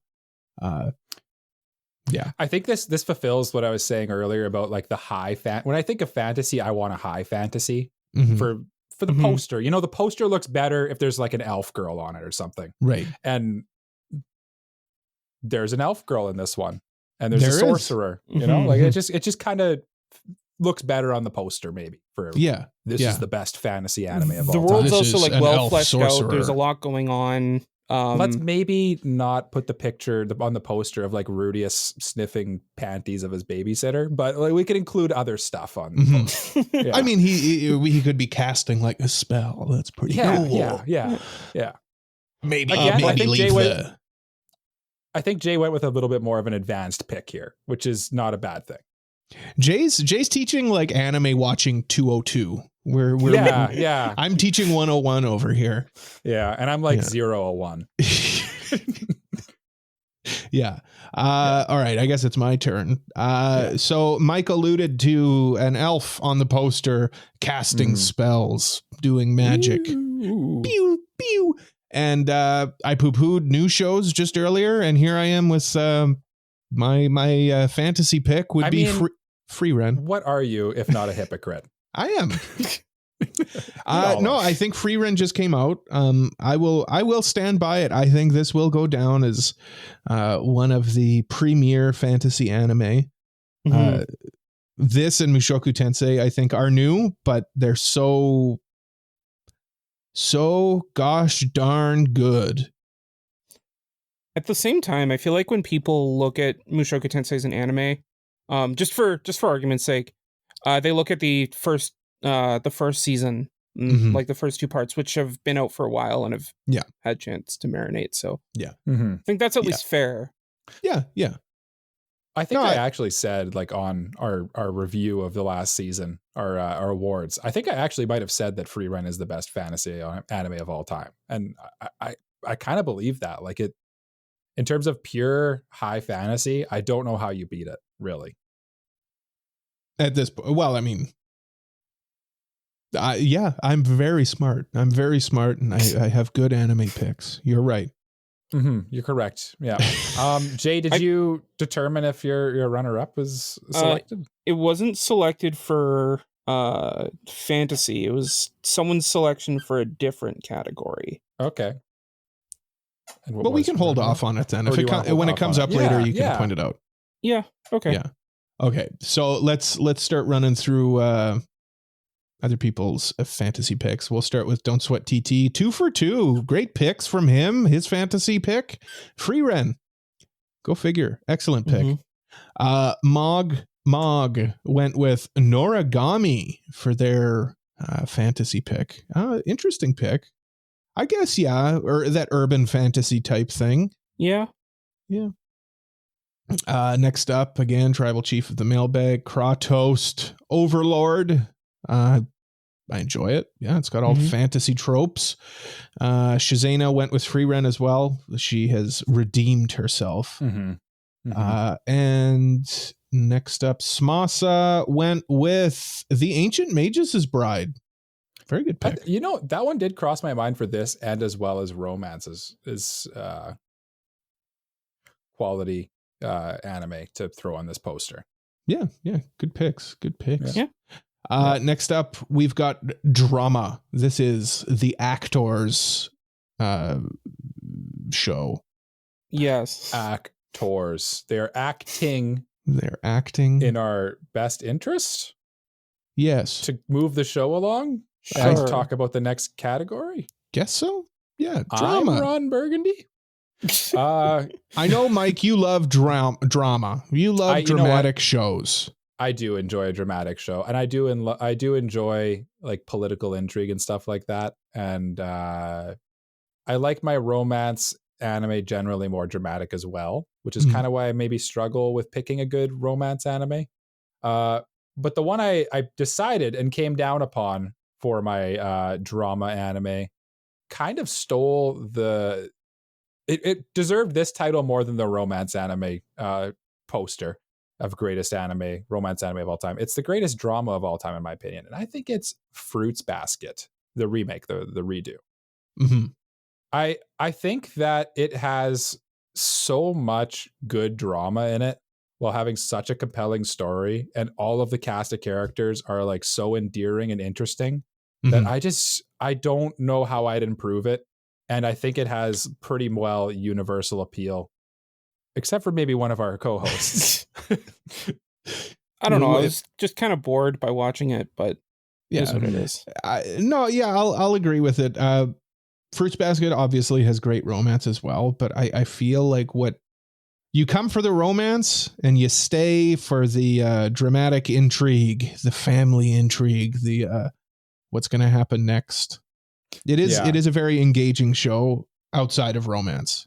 And undoubtedly incredibly dramatic. I will say, though, Mike, I do agree with your take that this is more suited for the drama category than the romance category. Yeah. Like Cole said, start for the romance, stay for the... Yeah. For the feels. I kind of cut you off there. You're good. Yeah, no, excellent pick. I think it's a good pick. Now, Jay, can you follow up this good pick with another good pick? I can try.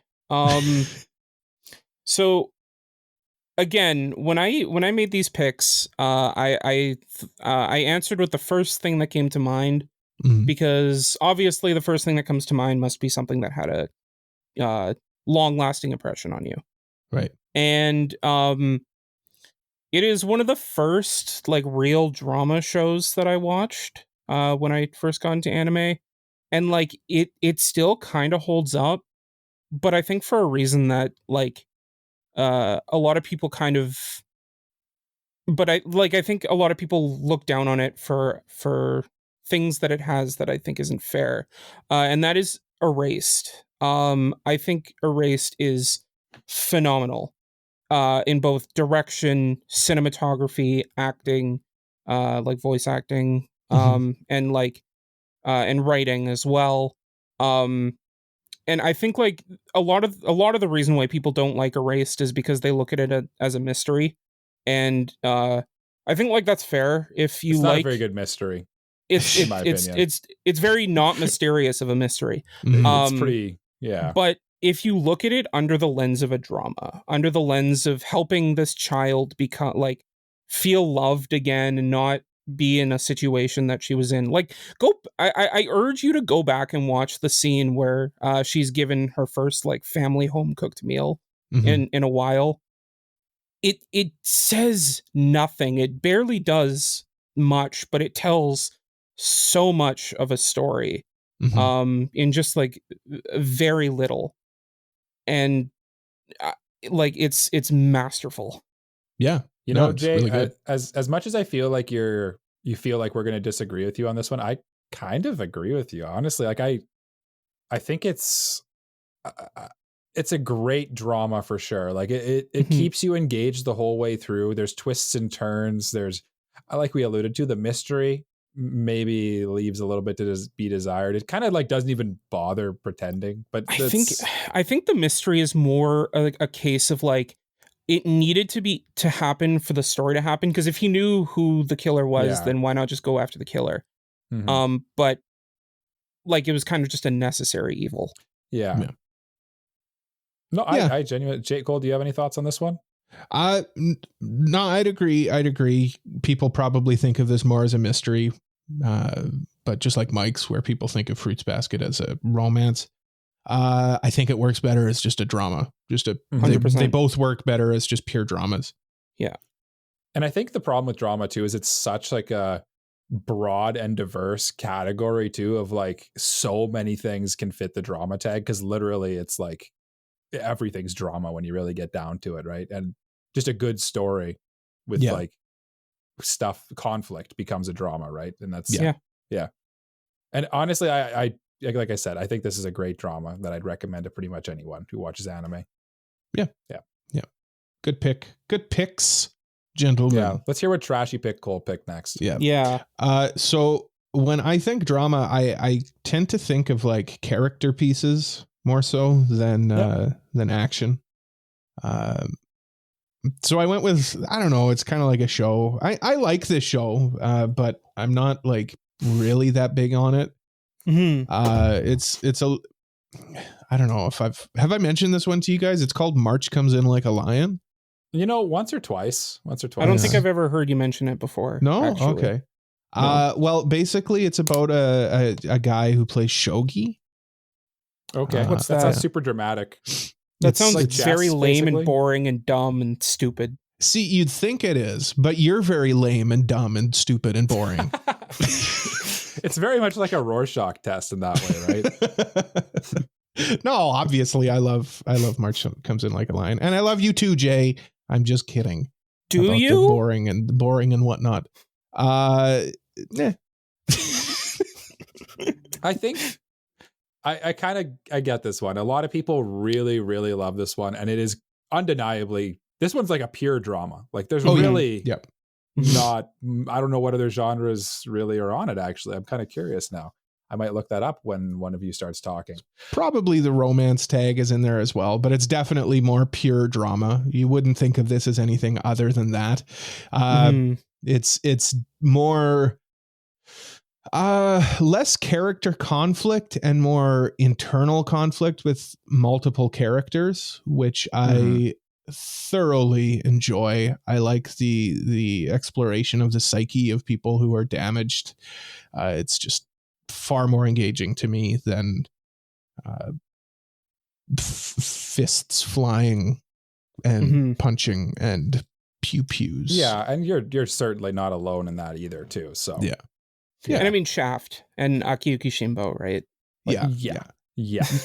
Very incredibly well directed, for sure. Yeah. If somebody comes up to me and they're like, "Listen, I like movies, I like stuff. My name is Cole." I'll turn to them and I'll say, "Man, you're gonna love March Comes In Like a Lion." That's what I'm gonna say to them. This is like the critics' choice. This one for best drama of all time, for sure. Yeah. No, I'm glad that you agree. Jay, I noticed you're awful quiet about my pick. I mean, I've said it before. March Crimson Like a Lion to me was very boring. I went into it like really enthusiastic because it looked good. And I had a friend tell me like I was kind of bored reading the manga, and I was like, it'll be fine. So I go into it, and like I started off, and I was like, okay, this isn't bad, and then like my interest just kind of like petered off. It's just a very slow show. It's not a fast show. It's the nature of having like the only real conflict be internal. Yeah. Is that there's how do you have action with an internal conflict, right? Like, and it's like I don't introspective and slow. Yeah. And I'm assuming when you say action, you mean more like action in terms of like things happening rather than like actual fighting. Moments where your pulse quickens because there's something exciting on the screen. Yeah. Like increased pace. Yeah. The show is very good at like expressing these conflicts with metaphor. Like the whole Ray is swimming to another island, and the storm is just getting worse and worse and worse. Like it's a metaphor. You see, he's not actually swimming to another island. It's a metaphor for the professional shogi that he's playing. You understand? Oh my god! The show just turned to a 10 for Jay. Yeah. No. Okay. Let's look at some other people's. We got. Of we course, have a new one because Mexi just replied as we were recording. Yeah. I noticed. Yeah. Let's look at Mexi's then. Let's look at Mexi's romance and fantasy. So for romance, you went with Jay. You'll be pleased with this one. Quintessential quintuplets. Yeah. Excellent pick. Yotsuba best pick. Girl. If harem was a genre, I would go with that for it, but I don't think it is. Yeah. Yeah. Fantasy, he went with Hunter x Hunter. Are you familiar with the show? I haven't watched Hunter x Hunter. I will say Mexi DM'd me to ask if Hunter x Hunter qualifies, and in my opinion, it does as a fantasy. Yeah, so, I mean, we're playing pretty loose with the descriptions on stuff. So yeah, I mean, like in the most literal definition of fantasy, it just means like anything that doesn't actually exist in real life, right? Yeah. So my qualifier is like, is there essentially a magic system in it? Yeah. Then it's fantasy. Okay. Yeah. Makes sense. Okay, let's get back to drama. So Don't Sweat TT went with Violet Evergarden for his drama. Very good. Okay. Already showed up once for romance. Yeah. And great anime. I think Violet Evergarden is a great pick. I considered it as well. Yeah. Mogmog went with Fruits Basket, Mike. Excellent pick. Great, excellent taste, Mog. You are superb. Tribal Chief of the Mailbag, Kratost, went with ReZero. Good drama. You know what? Actually, I considered that one for fantasy too, and it's also that's the one drama. I considered for fantasy. That was my runner-up. Yeah. A lot of them got hurt by doing two things very well. Yeah, I think, and they weren't pure. They weren't pure enough. I think I kind of associate it with another genre that we'll get into another week more. Well, I mean, like we can talk about some of the other genres. The big one that I would say with this one that'll come up in future ones is psychological. That's the one I was thinking. Yeah. Or thriller, even a little bit. But thriller. It's the thing is it does so many things so well that it's kind of like, where do you put it? Yeah. ReZero. It's a good show. Yep. It's a really good show. Shazana. Yeah. Shazana went with Fruits Basket as well. Good pick. You are superb. I'm paid money by Shazana to say that she is superb. So very good. Yes. Smasa went with Violet Evergarden. Excellent pick. Second time it's come up. And Super Mexi went with Link Click, a show that we recently reviewed. Spicy, but I like it. Yeah, it's good. Kind of an action-heavy drama, but yeah, I'd still say it's a drama. Yep. Yeah. It's dramatic. Yeah. There's that character conflict between the two leads there. Yeah, it's good. Yep. Good pick. Really good pick. Agree. Yep. All right. Next up, we have Mahou Shoujo, magical girl anime. Mike, when I think of magical girls, I think of you, and I want to know what your pick for Mahou Shoujo is. So it's weird. I enjoy magical girls. I just don't watch many anime that are considered magical girl anime, apparently. And I had a hard time with this one. Again, because I went third in the order.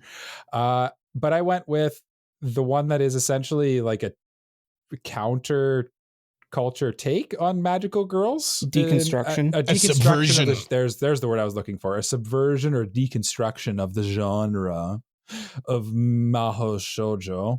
And I went with Madoka Puella Magi Madoka Magica as my greatest magical girl show of all time. And while it feels like a weird pick here, because it's weird to say the best show of a genre is a deconstruction of that genre, but I think it's critically and from like an engagement level, I think it's probably like the most watchable of a lot of the Mahou Shoujo shows, because it's like a little tighter story. It's less like monster of the week type stuff than they tend to be. Mm-hmm. And I think for that reason, I kind of like it. But at the same time, I could see why you could knock it for that as well. Well, I think sometimes a deconstruction makes a genre more palatable for some people. It's like I would say, as a recommendation, if somebody walked up to me and said, "What magical girl show should I watch?" this would definitely be top 3 for me. Mm-hmm. I would say, yeah. I think we have the top 3, to be honest with you. Probably, but yeah. Yeah. The other one I want to watch, but High Dive doesn't have the Japanese sub, is Princess Tutu. But again, they only have the dub. So I want to watch what's Utena. I want to watch Utena too. Yeah, I want to watch that one too. Gushing over magical girls, Cole. Yeah, it's great. Jay, what is your Mahou Shoujo? I don't think that's going to make the list, though. To be honest, my Mahou Shoujo pick. Honestly, I picked this one because of how iconic it is. Like, I feel like it is the magical girl show. We all knew this one was coming. We did. Yeah. And that's Sailor Moon. Yeah. I feel like for the most part, Magical Girl wouldn't really exist without this show. Or like really thrive without this show. I feel like it kicked it into overdrive. Yeah. Mm-hmm. And it's still so popular to this day. So like, I mean, you can't not acknowledge it. I agree. I acknowledge Usagi. Yeah, no, I mean, I no argument from me. This was definitely, I was going to put this on the list as my pick as well, but I figured, you know what, we're obviously going to talk about this one, so I went with a different show. But yeah, it's the godfather, the godmother of Mahou Shoujo. Mm-hmm. Yeah, I modern feel like Mahou Shoujo. I feel like, how do you talk about magical girls without talking about Sailor Moon? Like Jay said, it's so iconic. It's like, it's not the first one to do it. It was clear, it was established before it, but it's the one that made it massive. Yeah. Mm-hmm. Especially here in the West. Well, it just like implemented tropes as well, like the mascot character, the magical girl transformation. Yeah. The banger OP. Of like, yeah, the meme of like, my work here is done, but you didn't do anything. Mm-hmm. My dad's still, favorite like, superhero. is spread around. A guy, it's just a guy with a tuxedo, a mask, and a dream. Yeah, exactly. Isn't that what we all strive for? Exactly. Yeah, and a top hat lots of the time. Yeah, he's got a top hat. Top hat doesn't get acknowledged. He's never tuxedo mask, top hat. I'll acknowledge it. Yeah, acknowledge the top hat. Cole, why don't you continue acknowledging things by acknowledging what your Mahou Shoujo pick is? I will gladly. I wanted to be a contrarian as well. Let's be honest. This is why I picked this one. It's kind of your whole vibe, yeah. Yeah, but I will say it's a great show, and it kind of gets slept on a lot. Like, nobody else picked it. It's Cardcaptor Sakura. Like, it's just a banger of a magical girl show. It's if people were to pick one of two, like, there's Sailor Moon and Cardcaptor Sakura would be the other, like, OG. That would be the other side of the coin. Yeah. Cater's a little bit younger, but you know what? It is mature enough for what it is as well. Mm-hmm. Yeah, and it's good. It's a little more monster of the week. I know that Mike mentioned that. But like Sailor Moon as well, it's monster of the week while still maintaining kind of an overarching story. truer to the genre of magical girl is that it's kind of monster of the weeky. Well, you know what? It's also a mystic adventure and a quest of all time. That is true. You are onto something. Yeah, no, I mean, it's a great show. I've been wanting to rewatch it. The problem with it though is it's like 60 episodes, so yeah, it's a bit more of a time investment. Studio Madhouse. Madhouse, yeah. OG Madhouse. The animation in it is great. It's that great like late 90s anime where it still has that old aesthetic, but like it's just such a charm to it. It's smooth. Yeah. Sailor Moon has the same thing, but sometimes it's a little bit stiffer, you know? Yeah, it seemed Toei was not putting as much effort and love into it. At least in the beginning. Came out and it's older long too. time ago. Yeah. Yeah. I went with Cardcaptor Sakura. Let's run through the listener submissions though. Don't Sweat TT, Madoka Magica. Great pick. Great pick. Not gonna argue with that. Mogmog. This is an interesting one. She said, I have not watched any, not even Sailor Moon. I'm not familiar with that show. Have either of you seen that one? No, I can't say. Seems like a funny parody show, though. Is that like a light novel title? I don't know. It's pretty obscure. I have not seen any even Sailor Moon. Obscure and like any what? Like that's very intriguing of a title. I'm thinking we're gonna see like a little bit of a theme with the next couple responses here. Next one is from my chief that I acknowledge. Sailor Moon, only one I can think of. I've seen. Sailor Moon, good show. Shazana though does have a good pick, an interesting pick. Little Witch Academia, great show. I thought about switching mine to that because I love me some Little Witch Academia. That's such a great show. It's a good show. Trigger, like early zany Trigger, and it's just a good show.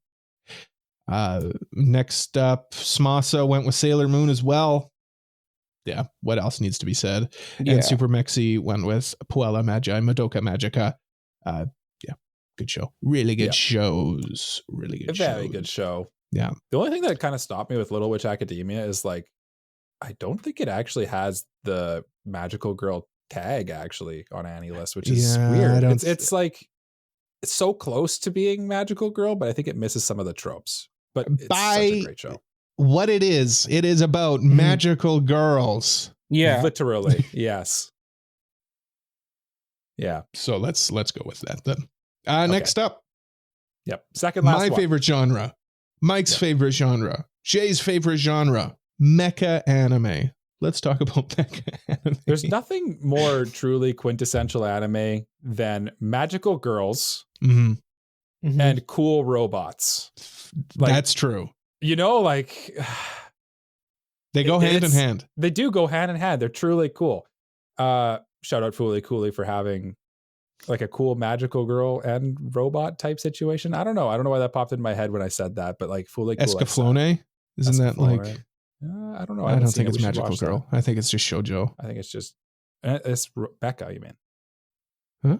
Anyway, my pick for it's Shoujo and Mecha. Oh, is it Shoujo? I didn't know that.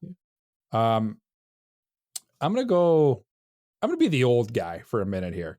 Okay. Mm-hmm. I'm gonna talk about legacy a little bit. I went with Mobile Suit Gundam 0079, which is the granddaddy when we're talking some mecha here. It's called Mobile Suit Gundam. Yes. Just pure, it's the original Mobile Suit Gundam. It came out in 1979. Period. Yes, this is literally the Mobile Suit Gundam. Oh, so that's the one with like Optimus Prime and Megatron, right? It's the one with Big Zam.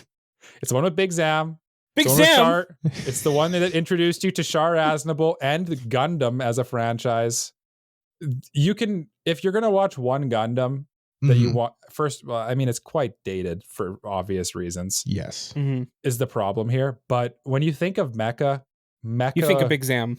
You think of Big Zam, and Mecha would not exist without Big Zam. Mazinger and Gundam are like the two big daddies of Gundam or of Mecha, and I feel like Gundam is like almost synonymous with Mecha that it's like, Yeah. I'm even getting a little confused as I'm talking about it here, that I just had to go with the Granddaddy, which is so iconic that we're celebrating its like, I think 40th or 45th anniversary right away. Yeah. 45th anniversary. 45th. Yeah. 40th was a few years ago. Yeah. And also like, Big Zam is the best Gundam. It's like the third biggest franchise in the world, which is kind of crazy. And Jay, who is not even a fan of this genre particularly, knows what Big Zam is. But Jay knows what Big Zam is. Right? And that's from the show. Yeah, but I know what Big Zam is because of a stupid video that I showed the both of you. You know about it because it's iconic. No, you know about it because of that stupid video, but that it was on that stupid video because Gundam is such a big property. That's right. You must acknowledge Gundam. Acknowledge the Gundam, Jay. On this week's episode, Mike and Cole finally understand a wrestling meme and use it endlessly.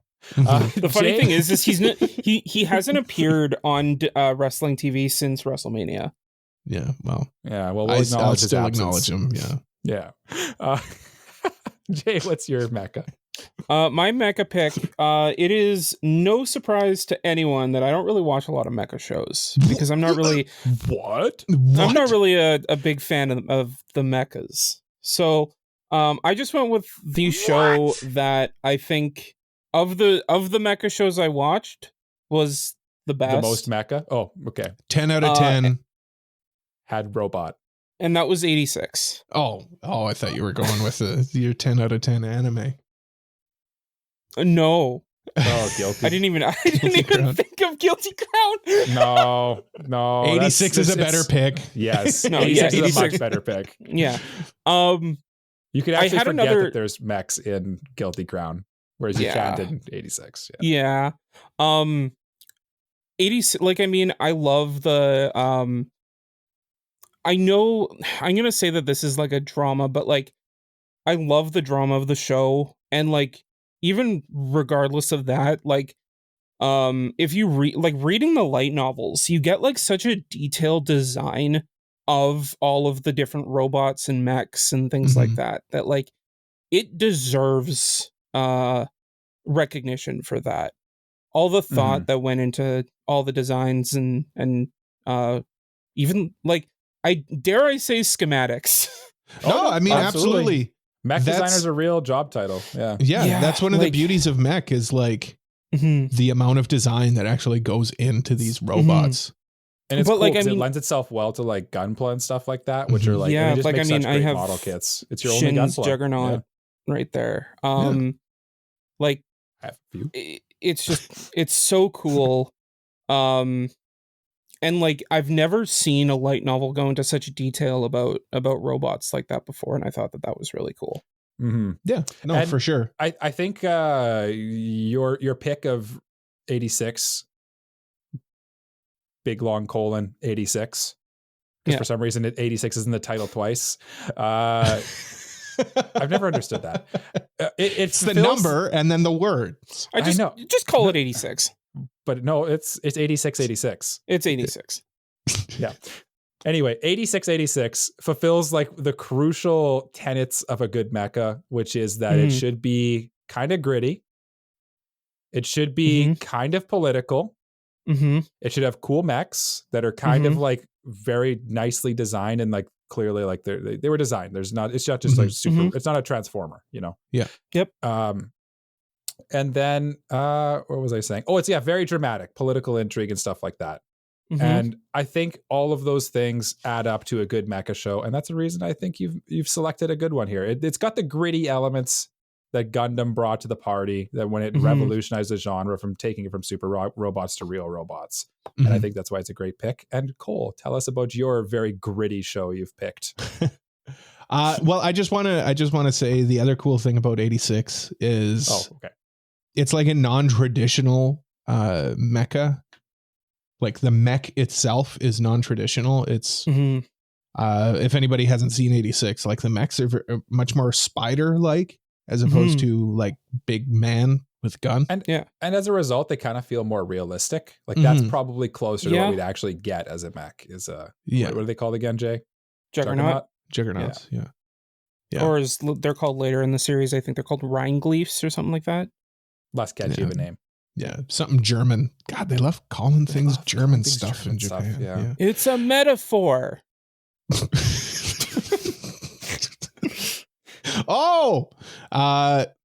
What I will say about Mecha is I'm hesitant to even call it a genre, to be honest. I think of Mecha more as a medium of telling like a different type of story. Like Gundam is a war genre. story. Absolutely. Gundam. Like a genre, but like there's usually like some other genre under it, right? Like Gundam's a war story. It's definitely more narrow than like a drama or stuff.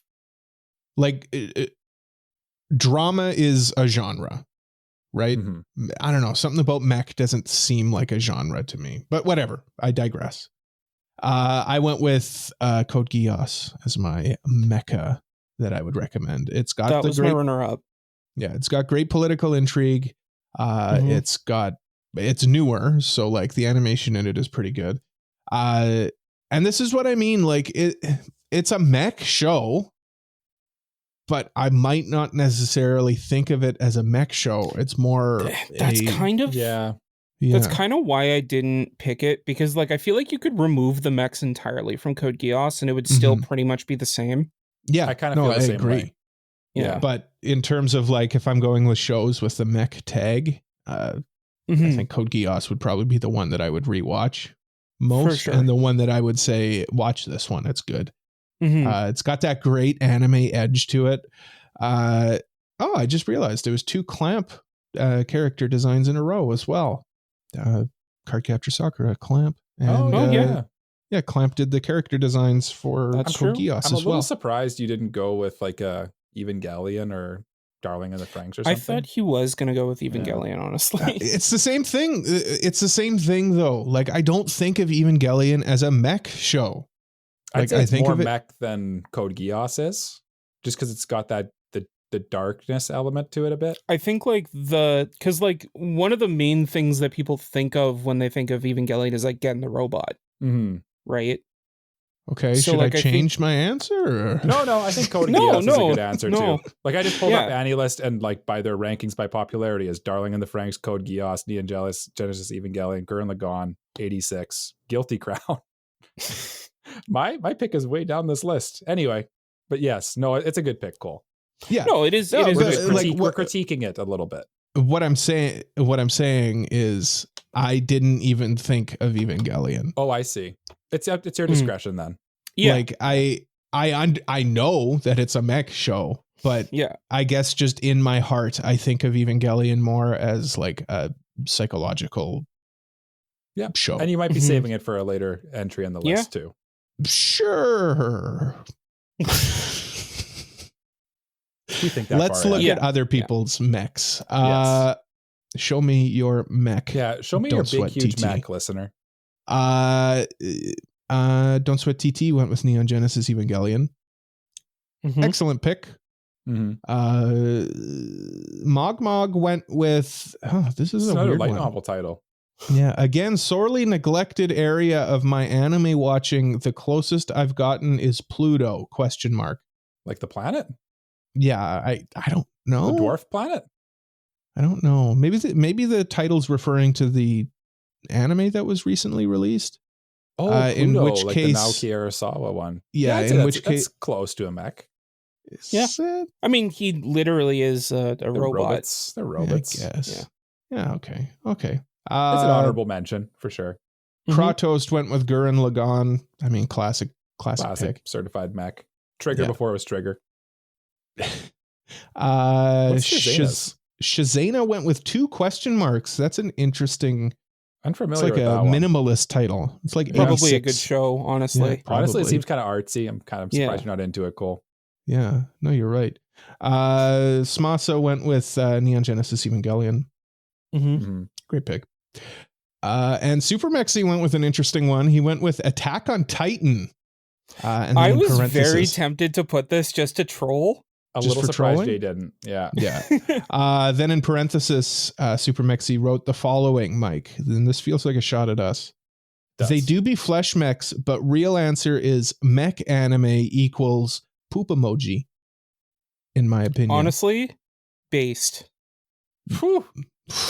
Disagree button. Yeah, that's a hard disagree. But I do agree that Based. Attack on Titan is just literally a mecha anime that just aren't robots. It's You fleshy. like 86 though, Jay. It fits every other. Yeah, but that's an outlier. That's not the rule. Yeah. You like Big Zam. Yeah, but that's because it's a stupid meme. Not You because I like actually Code Big Sam. Geass. Yeah, but I literally said you could take away the mechs and it would be the same show. You like mech shows, and you just don't even realize He it. just doesn't know it yet. No. No. All right. Okay. Last category. Let's get out of here, boys. Final Last category. one. Listen, you listen to us. You listen to this podcast to have good times and laughs. Good Mhm. time laughs, laughing times. Mhm. And what I else hope you does had that? at least one of each of those. I hope that too. Comedy. Let's talk about comedies. Comedy.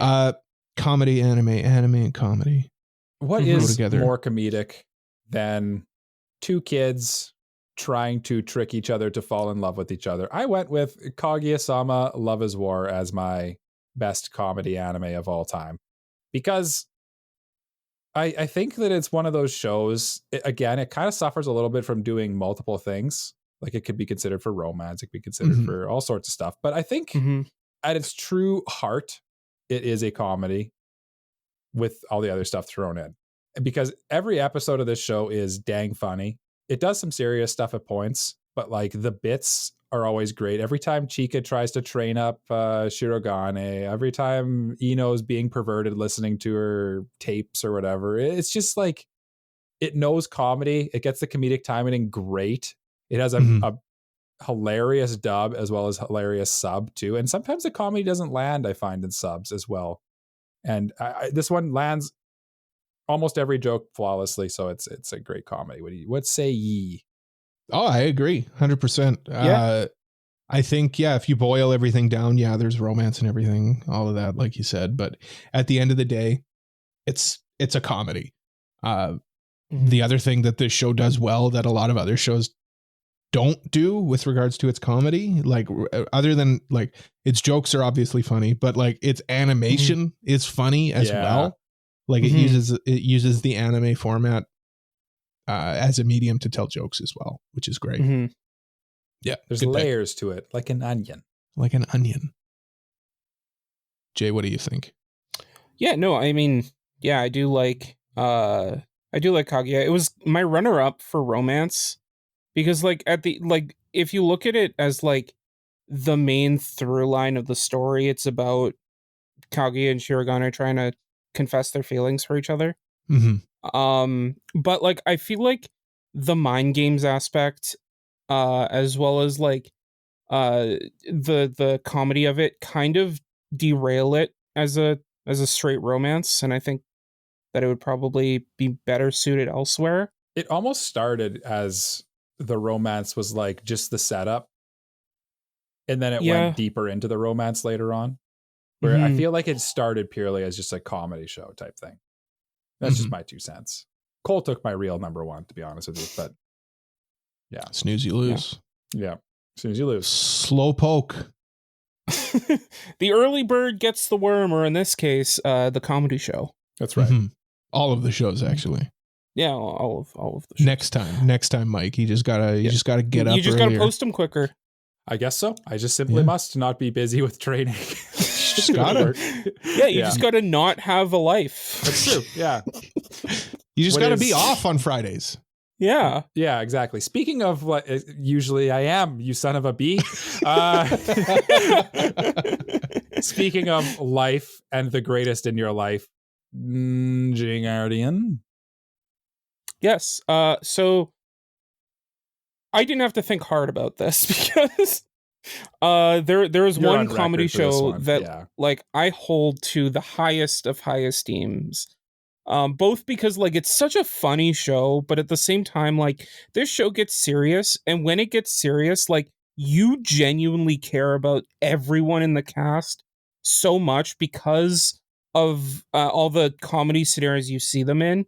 You kind of like get to know them as like just like a buddy, you know, and So for that reason, and the reason that like the comedy's so it's so diverse that like there's probably something in there that you'll be laughing at. Mhm. And it makes like it's not even afraid to make fun of itself, and that's Gintama. I was just gonna say, and that show is. Yeah. Yeah. I was like, is he gonna actually say what it is at some point? I thought you might have forgotten. I was hoping you did. That would have been funny. Journey. I mean, what was the show I was talking about again? No, but yeah, no, like it's so funny. Mhm. It's not like it makes fun of other things, but it's not afraid to make fun of itself either. Yeah. Its OPs are funny. It will like there was a time in the show where like they didn't think they'd be renewed, and then they got a new season, and the season starts with the main cast apologizing for saying that this was the end. Mm-hmm. Like it's just a good show. It's just a funny show. And when people like us call it anime Simpsons, and you're making comparison to this, we talked a lot about Simpsons last week, but like I feel like that's how much higher of a praise do you get for a comedy than saying it's like The Simpsons? Yeah. Right? Yeah. Yeah. Other shows make comparisons to other stuff. But yeah, this one feels like The Simpsons, like early Simpsons. It's just a joke a minute. Mm-hmm. It's just heartfelt when it needs to be. It's not afraid of like taking the piss out of itself as well. It's really good. The only downside to it, the only barrier to entry with it is its length. It's quite the commitment. Yeah, I intimidating. I think that is the case. The way I consumed it is in like 2 core chunks. So I'd watch 25 episodes, take a break, go watch something else, come back for another 25. And it kind of lends itself to that because every 25th episode is just like a filler episode that just kind of is the main trio just doing whatever. Mm-hmm. And like even those are really funny, to be fair, but like it allows for that like break in binge. So yeah, no, great pick. Yeah. I don't have any issues with it. It's just, like I said, it's every long. Season is in amongst the top 100, top like 25 for a reason. And I'm kind of just smiling and nodding, as I'm sure many others are too, because like I feel like the problem with this one is that it's just not as well. It's beloved, but it's not as widely consumed as maybe these. It's got more of a cult following, I'd say. Yeah. The people who love it, or the people who watch it love it, but not everybody watches it. I'd say go watch it. Go watch it like Jay said. You don't even got to do the 25. Do 12 at a time. Do 10 watch at a time. Compilation of clips on YouTube. I feel like that you'd get it a little bit. I don't know. You'll get it. Then you don't get the story. Yeah, true. You don't get the story. Yeah, correct. All right, okay. Well, you guys, I'm sorry because I picked the correct answer. I kind of agree. Yeah, I picked the right answer, and that is Konosuba. Where Gintama is anime Simpsons, Konosuba is anime Seinfeld. Oh, that's such a good take, because like they're all terrible people, and it never works out for. Oh, that's such a good take. Yeah, like they're like they're all kind of degenerate in their own ways, but they're lovable at the same time still. Yeah. Like you cheer for them because they're kind of they're underdogs, but they're underdogs who aren't afraid to use underhanded tactics to get stuff done. They just squeak out wins somehow all the time. Yeah. And it's funny. The only one of them who's like actually like they're all powerful, but the only one who's like actually like probably like overpowered is like totally useless because of their personality. Mm-hmm. Right. Yeah. I guess you could say that about almost all of them. Yeah. No, I mean, that's the problem. Yeah. Their personalities are just, they hold them back. The animation in it is also great. Like it really takes a book out of like old school cartoons. Mm-hmm. They're not afraid to go off model, which like The Simpsons would do all the time too. Like you watch in between frames of The Simpsons and they're just like deformed monsters with like 4 eyes. Yeah, but like that's a little bit of like comedy too is like it just looks weird, you know, like it's kind of funny that it looks weird, you know. It makes the character motions like much more elastic and like fluid and dramatic and yeah, it's good. And I'm just like picturing like I think it's the second OP where they're falling in the sky and like Aqua flies through, is like falling and like her face is stretching and her tears are like stretching her. It's just so funny. I don't know. Yeah. No, exactly. Like I'm rewatching it and like when Darkness, like there's a scene where she like, everyone's like, oh, she's so brave charging into the fortress or whatever. And then it shows her and she's just like super excited to get beat up. Yeah. No, and exactly. Like it's God. Little gags like that. And man, like we're so lucky to have it back. I agree. Yeah, it's great times. Jay, what do you like Konosuba? I do like Konosuba, and I feel like I might look like I'm poo-pooing a bit, but like I do like it. I think that it is funny, but at the same time, like some of the bits do get a bit old sometimes for me. It's got its bits, which I could see that, But like, I mean, it is a funny show with like a good cast of characters, and like I think we'll get more into it when we get into the mid-season check-in. But like, I was worried that I was checked out when I was because after the Megumin show, but like this kind of proved to me that the ensemble is better than anything else. I agree. Yeah. And also Megumin's not best girl because she can't hold her own show.